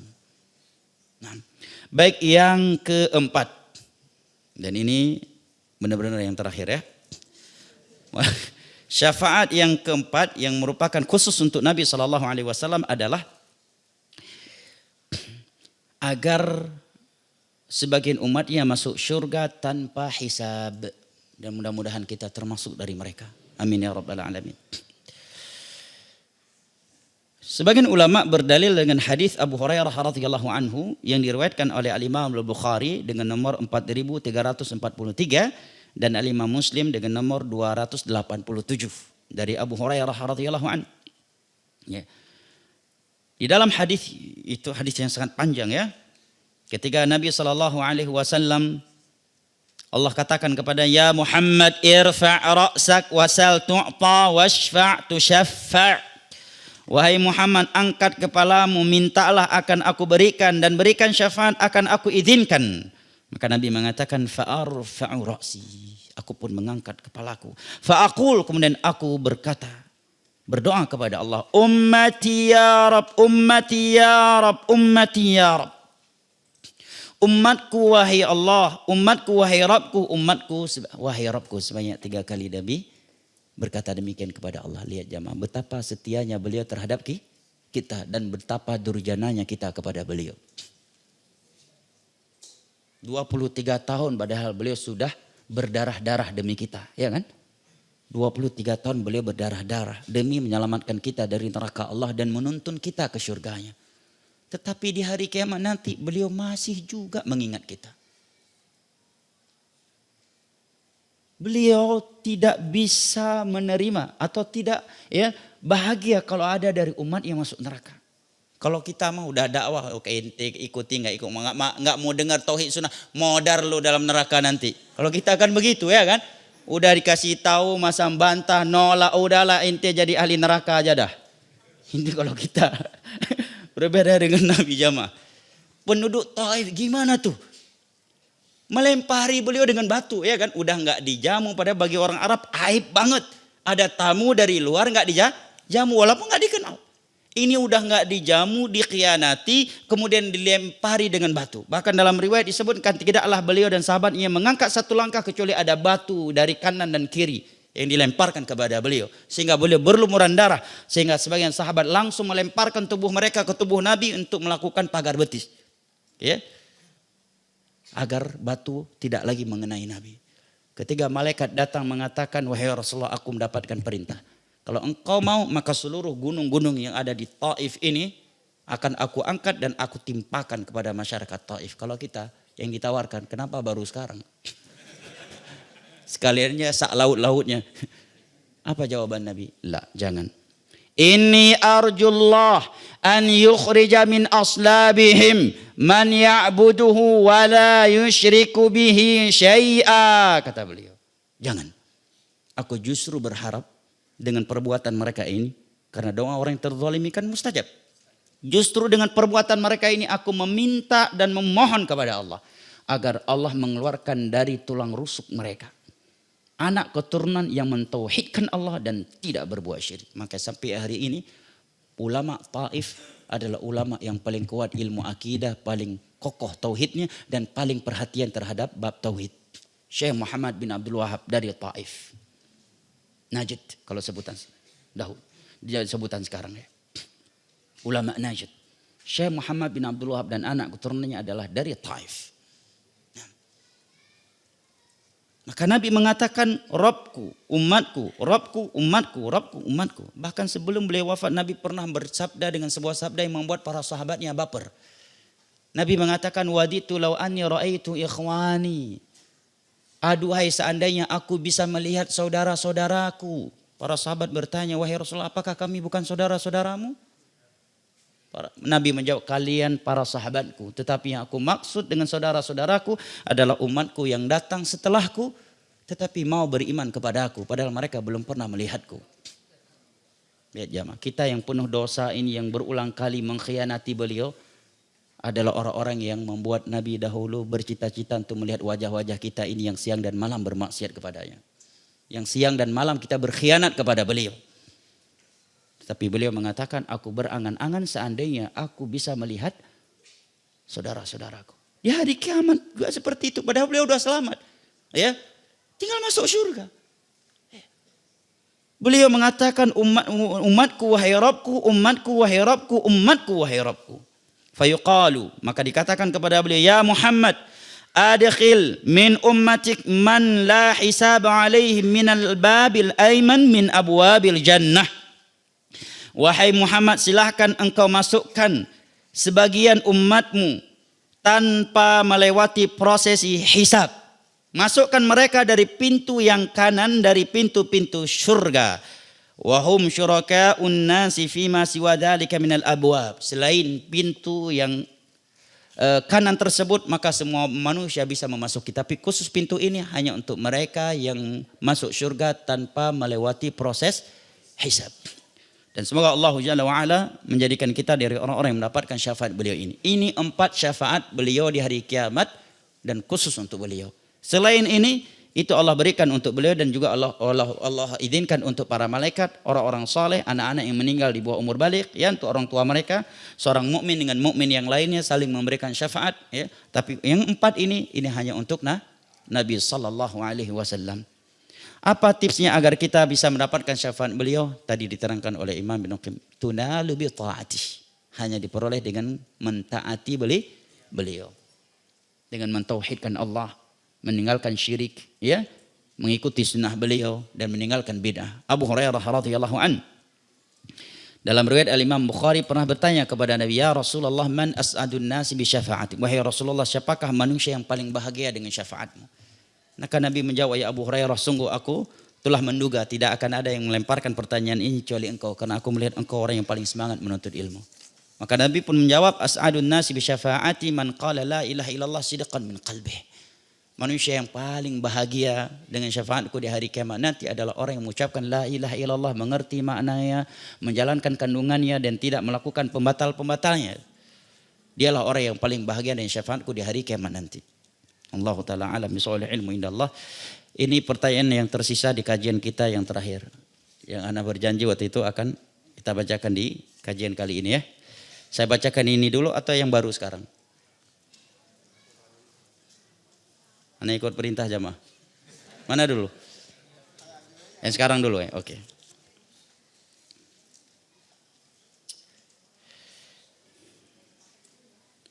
Ustadz, ana belajar tahsin dengan ustadz yang ajarannya masih khurafat dan ngalap berkah ke kuburan.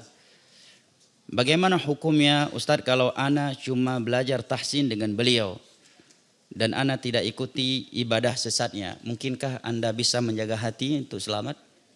Sulit, ya. Orang Arab aja mengatakan as-sahib sahib. Sahabat itu bisa menarik, apalagi guru.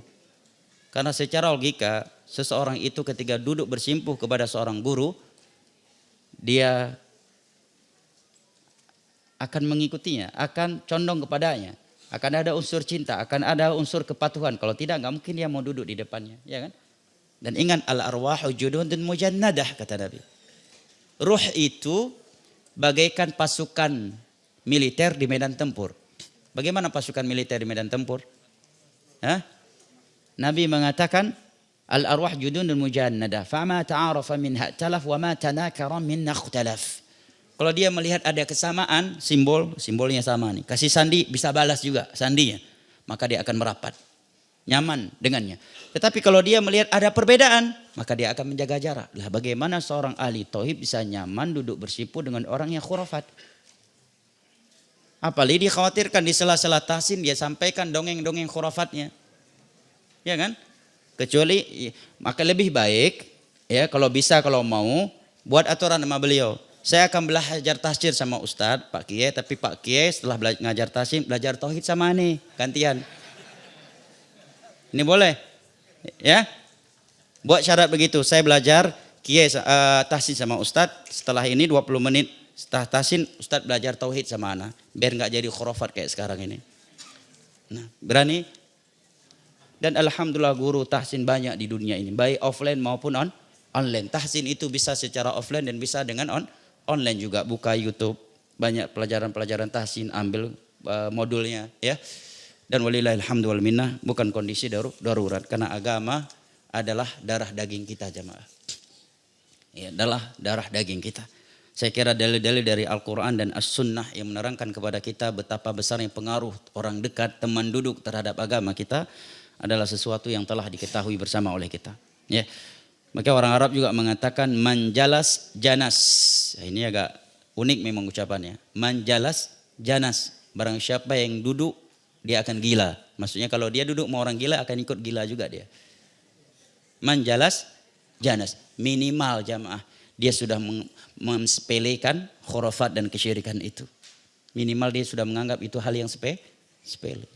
Dan tidak menutup kemungkinan lambat laun dia akan terpengaruh dengannya. Apalagi kasih syubhat, wah ini bukan syirik, kita nggak minta sama cincin ini kok. Kita justru menganggap Allah lah yang memberikan kekuatan di cincin ini. Karena intinya berarti Allah juga. Mulai, oh ya juga ya, kena dah. Nah, kena dah. Nah, makanya hati-hati, wallahu ta'ala alam bissawab.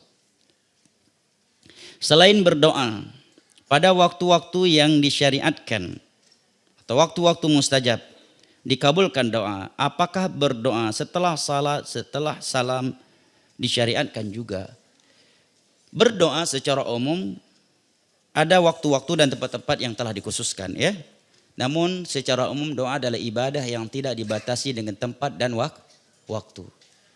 Seandainya seseorang berdoa setelah salat, sebelum salat, maka boleh-boleh saja. Akan tetapi menjadikan doa rutinitas setiap selesai salat 5 waktu.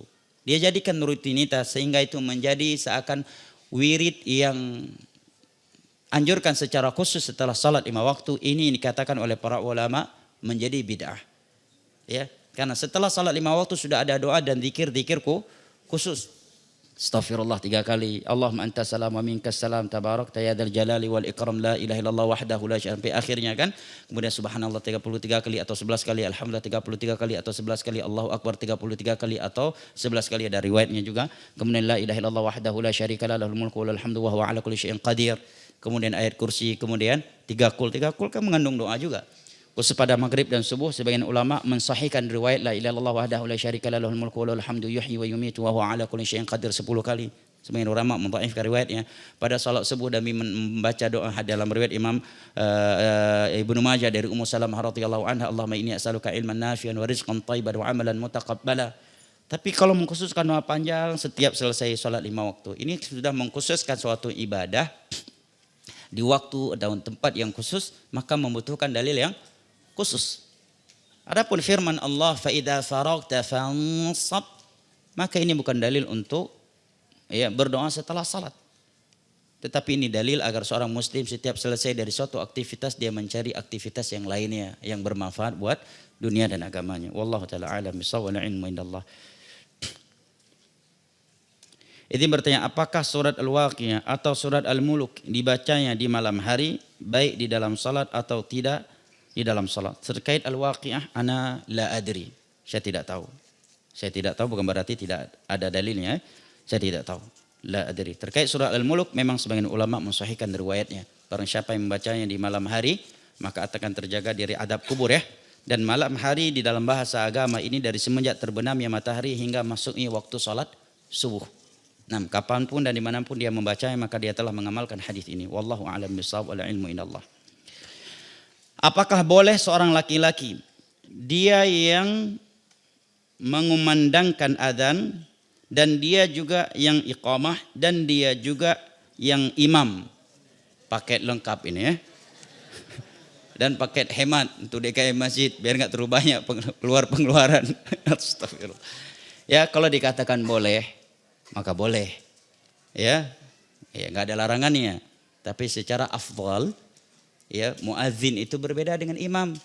Makanya ada pembahasan di kalangan ulama di dalam Islam siapakah yang lebih mulia, muadzin ataukah imam, itu ada pembahasannya. Ada yang mengatakan muadzin lebih afdal daripada imam. Kenapa? Karena imam dan makmum ada di masjid sebab dia. Ya, dia belum mengandalkan adzan, imam dan makmum juga tidak ada di masjid. Yang kedua juga hadis Nabi atwalun nas ya'naqan yaumil qiyamah al muadzinun. Manusia yang paling panjang lehernya di hari kiamat adalah orang-orang yang mengumandangkan adzan. Nah, sebagian ulama mengatakan enggak, imam lebih afdal. Buktinya Nabi dipilih oleh Allah sebagai imam salat 5 waktu bukan sebagai muadzin. Jadi masa Nabi muadzin adalah mengumandangkan adzan dan iqamah.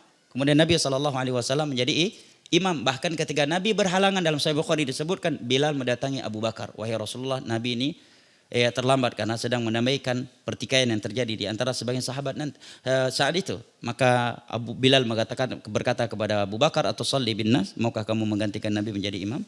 Barulah Abu Bakar maju. Ini hukum asalnya. Kecuali memang kondisi di beberapa masjid jamaah memang nggak ada jamaah. Beliau muadzin, beliau yang iqamat, beliau yang adzan dan beliau yang makmum juga. Beliau imam juga. Nanti kadang-kadang di rakaat terakhir baru datang satu orang. Iya, sedih kita lihat jemaah. Banyak masjid tapi kok kosong dari jemaah. Allahul musta'an. Apakah boleh kita berhutang untuk selesaikan urusan kita tetapi gantinya nanti ketika tanah warisan yang memang milik kita laku terjual? Mohon penjelasannya. Hukum asal ya kita nggak dianjurkan untuk bermudah-mudahan, bukan tidak berhutang. Yang dilarang bukan berhutang, tapi bermudah-mudahan dengan hutang dan menunda-nunda bayar hutang ketika sudah ada kemudahan. Matlul ghani dhulm, menunda-nunda bayar hutang adalah kezaliman. Adapun kalau Anda berhutang dan butuh ya, dan Anda melihat sanggup membayarnya apabila ini terjual dan orang yang meminjamkan juga mau dibayar apabila harta antum itu terjual, ya enggak masalah. Insyaallah ya. Nabi meninggal dalam keadaan masih punya hutang kepada Yahudi, tapi hutangnya Nabi untuk makanan pokok saat itu. Ya, contoh lain ditanyakan kepada para ulama, bolehkah saya berhutang untuk kurban karena uang yang akan cair setelah Idul Adha nanti? Boleh, karena Anda mampu membayarnya. Dan kalau kita jujur, insya Allah Allah akan mudahkan. Nabi mengatakan thalathatun 'ala Allah ya'unuhum, ada 3 golongan manusia yang pasti ditolong oleh Allah. Di antaranya, yang pertama Nabi sebutkan adalah an-nakih yuridul afaf, yang mau nikah. Ya, karena ingin menjaga kehormatannya. Dan kalimat nikah di sini mencakup nikah perdana dan nikah setelah nikah perdana. Kalau memang dia butuh ya dan mampu ya.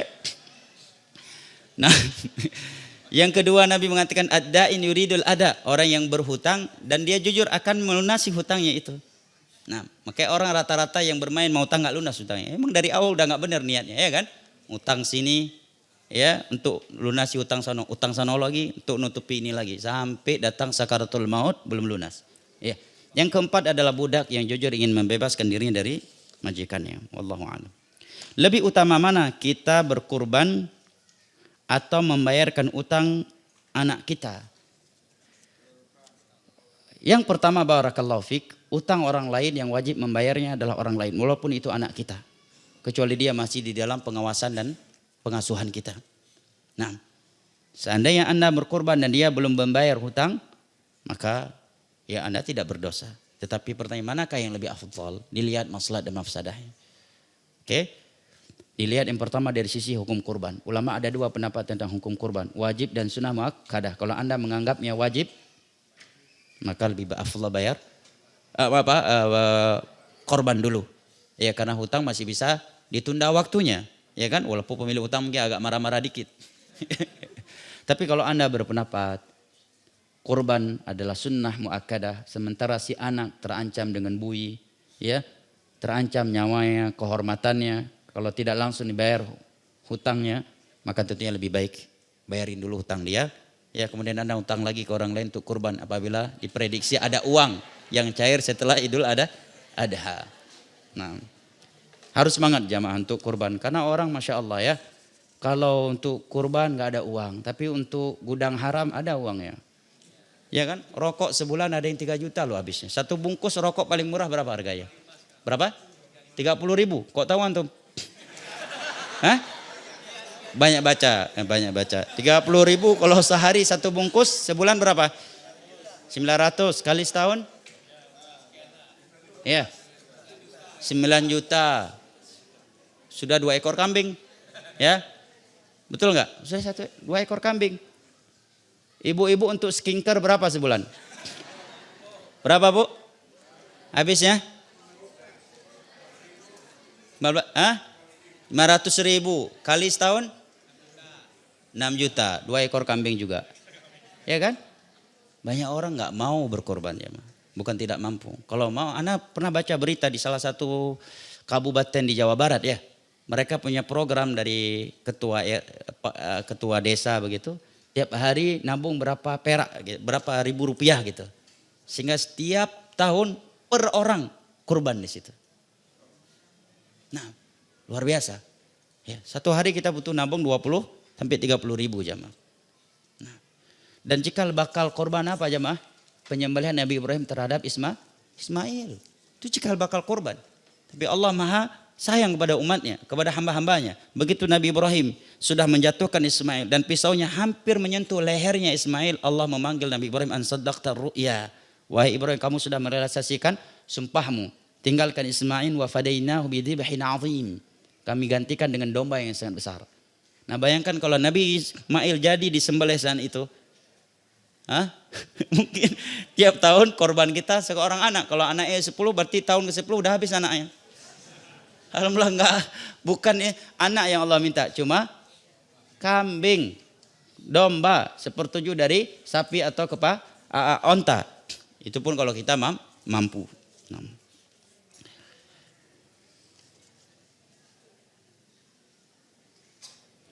Bagaimana menurut Ustadz jika ada Ustadz yang berpenampilan yang sunnah tapi merokok yang viral di medsos? Enggak semua yang viral diketahui oleh kita. Walaupun kayaknya tahu juga nih. Adapun orang yang sudah mengenal sunnah tapi masih mau mengikuti. Baik, pertama barakallahu fiik, setiap maksiat yang dilakukan oleh seorang muslim kita wajib menutupinya. Ya, dan tidak boleh bangga tatkala itu tersebar, senang gitu ya. Enggak boleh. Allah berfirman, innal ladzina yuhibbuna an tasyi'al fahishatu fil ladzina amanu lahum adzabun alimun fid dunya wal akhirah. Orang-orang yang bangga ketika maksiat zina, itu zina lebih parah lagi kan? Fahisyah, zina yang dilakukan oleh saudaranya muslim tersebar pada dia melakukannya, ya tertutup tidak membanggakannya, maka bagi adab yang pedih di dunia dan akhirat. Rasulullah bersabda, man satara musliman fid dunya satarallahu fid dunya wal akhirah. Barang siapa yang menutup aib seorang muslim di dunia, Allah akan tutup aibnya di dunia dan di akhirat. Cuma masalahnya kalau seorang merokok kemudian membenarkan perbuatannya itu dan bangka lagi sudah merokok. Ketika dinasihati jangan merokok, sawan katanya. Nah, ini dibantah. Kenapa? Karena dia sudah mujahir, sawan. Ya, pakai sad atau pakai sin. Ya, ini sudah syubhat namanya. Para ulama terhadap fitnah syahwat dilakukan oleh seorang menutupi, tapi kalau udah syubhat harus dibantah. Ya, makanya para ulama terhadap pemusik tidak keras karena dia pelaku maksiat selama dia tidak membenarkannya. Tetapi ulama-ulama yang menghalalkan musik walaupun mereka penghafal Al-Quran dan benci musik, tidak pernah bermain musik, dibantah lebih keras daripada pemain musik itu sendiri. Kenapa? Karena mereka ahlu syubhat. Dan ahlu syubhat lebih berbahaya daripada ahlu syahwat. Mana lebih berbahaya? Orang berdosa di sisi Allah, berzina dan dia meyakini zina itu haram dan merasa berdosa, dengan orang yang tidak pernah berzina dan dia sangat jijik terhadap zina tetapi menganggap zina itu boleh. Mana lebih besar dosanya? Nah, kalau ada perokok dan dia sembunyi-sembunyi merokok, kita tutupi. Tapi udah merokok, bangga lagi menyuruh untuk merokok, ngajak anak istri juga merokok, admin diajak merokok, yang tadi udah nggak merokok, semenjak jadi admin ustadz jadi perokok lagi. Ini sudah membuka pintu-pintu kejelekan. Terkait memang itu bukan pembatal Islam, bukan mengeluarkan seseorang dari sunnah, memang betul. Itu bukan perbuatan yang membedakan antara ahlu sunnah dengan ahlul bid'ah. Akan tetapi untuk menjadikan seorang itu menjadi guru, itu bukan sekedar tentang akidahnya lurus ataukah tidak. Tetapi guru itu lebih dari itu. Tentang dia layakkah kita jadikan panutan ataukah tidak. Bagaimana antum bisa nyaman belajar kepada seorang guru yang tidak bisa menjadi panutan buat antum? Ya, antum ya udah baru taubat dari merokok. Ya. Sebenarnya udah lagi agak berat nih godaan rokok. Udah gak murah, tiba-tiba ditawari sama ustadz nih. Masih ada nih 2 batang lagi satu-satu. Layakkah dijadikan guru? Gak layak tentunya. Karena guru itu bukan sekedar tentang dia berilmu atau tidak. Tetapi tentang panutan. Makanya disebutkan di majelis Imam Ahmad itu 40.000 orang yang hadir. Para ulama. Ya, hanya 1/5 kalau gak salah sebutan dalam riwayat yang menulis. Yang lain sedang memperhatikan adabnya Imam Ahmad. Yang lainnya sebagian besarnya cuma datang untuk belajar adab kepada Imam Ahmad. Nah, demikian juga para ulama mengatakan di zaman dahulu orang akan belajar kepadanya setelah melihat bagaimana dia menjaga salat 5 waktu. Disiplinnya dia menjaga salat 5 waktu berjamaah. Ya. Kemudian melihat akhlaknya, baru setelah itu mau duduk di majelisnya. Karena guru itu ya bukan sekedar tentang dia berilmu atau tidak, tetapi lebih dari sekedar itu. Dia tentang seorang panutan ataukah bukan untuk kita. Walaupun mungkin dari sisi ngambil faedah mungkin lewat ya di WhatsApp video faedah dan sebagainya mungkin bisa aja dengan, tapi untuk berguru ya maka guru itu lebih dari sekedar dia berilmu ataukah tidak.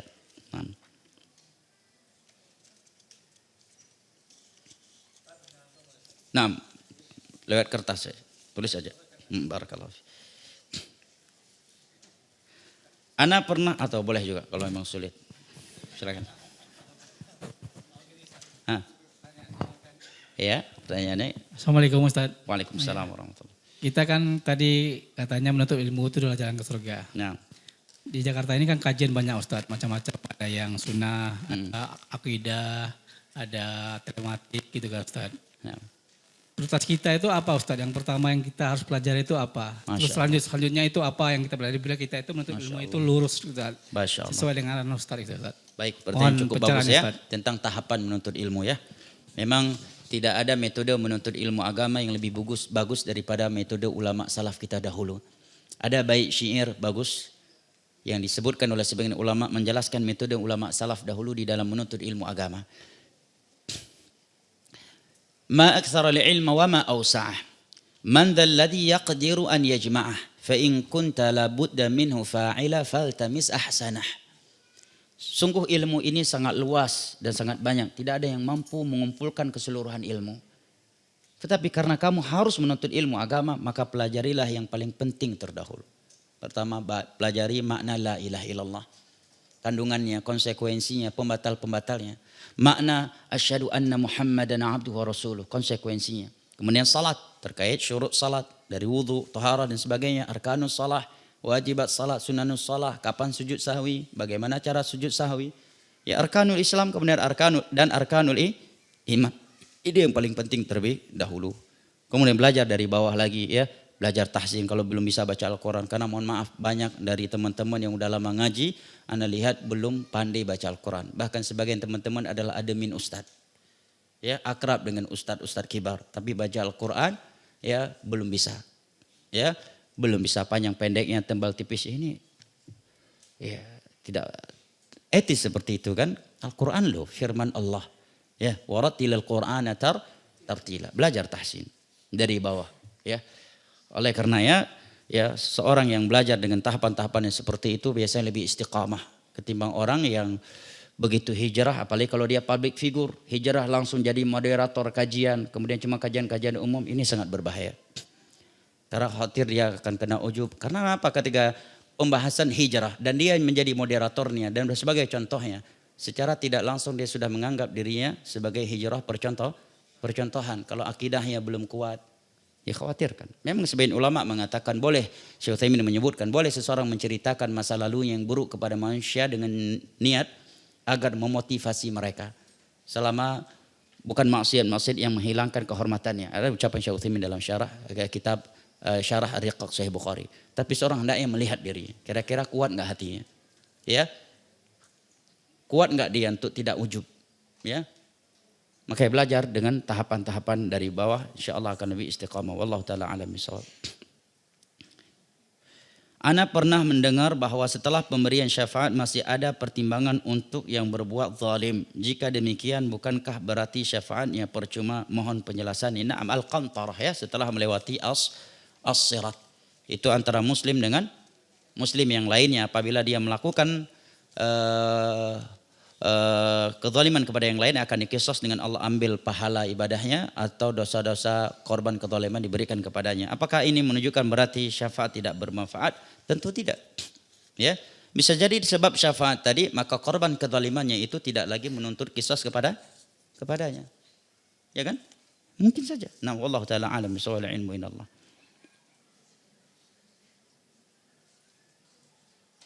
Afwan Ustaz, ana izin bertanya, apakah zikir pagi yang bentuknya Allahumma inni asbahtu ushiduka wa ushidu hamalata arsy Allahumma itu wallahu alam, ana enggak hafal. Kalau ini ana enggak hafal.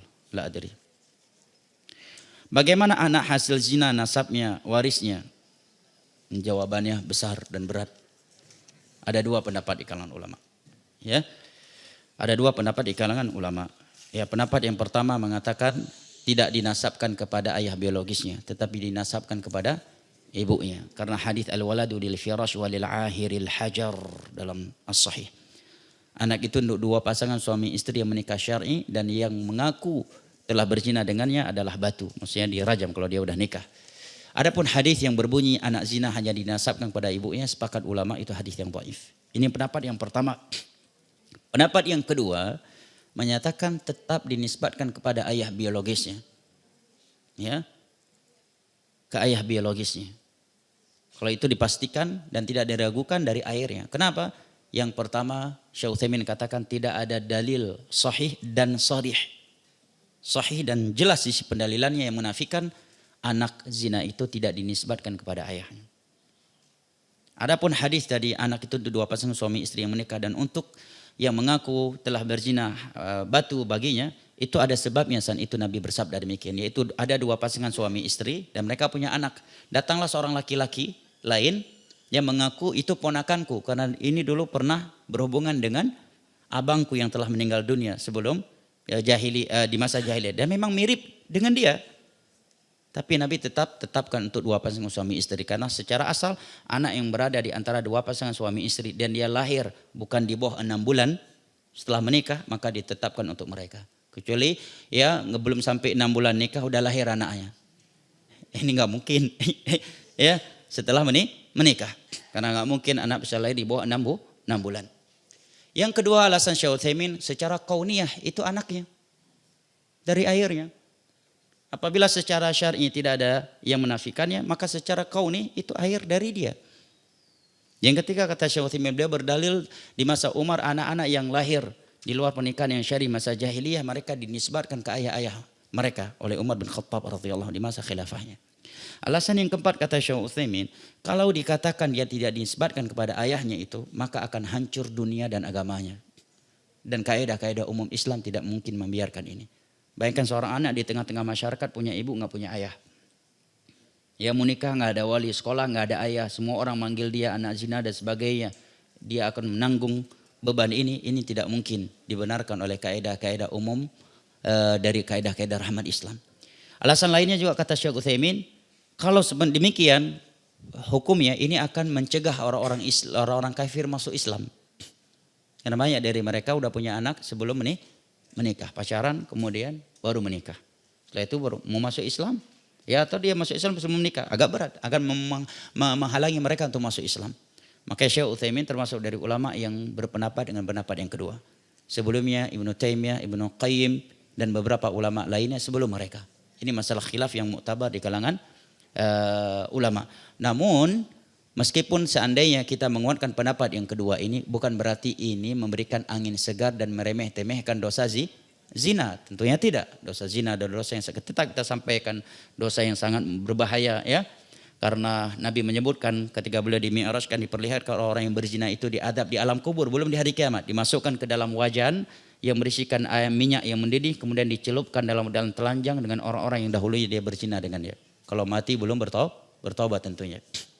Nah, dan sebagai masyayikh mengatakan seorang dai harus bijak ketika menyampaikan jawaban ini. Kalau sudah terjadi mungkin lebih bijak dia ngambil pendapat yang kedua, tapi kalau belum terjadi jangan sampai dia menyampaikan ini kepada orang yang hendak berzina ya, atau belum menikah. Khawatir ini menjadi angin segar untuk dia bermudah-mudahan dengan zina. Namun secara hukum itu dua pendapat di kalangan ulama.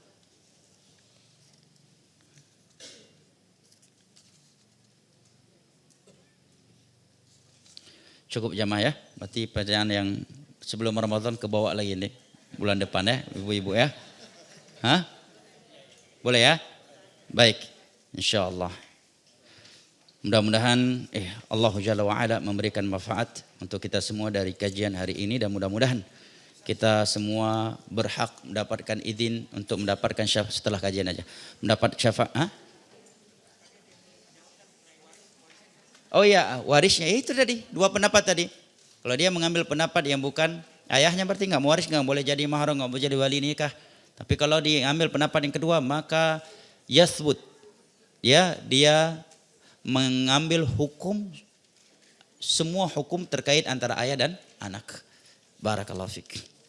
Ya. Namun sekali lagi ya, walaupun ada pendapat yang menguatkan itu bukan angin segar dan meremeh-temehkan dosa zina.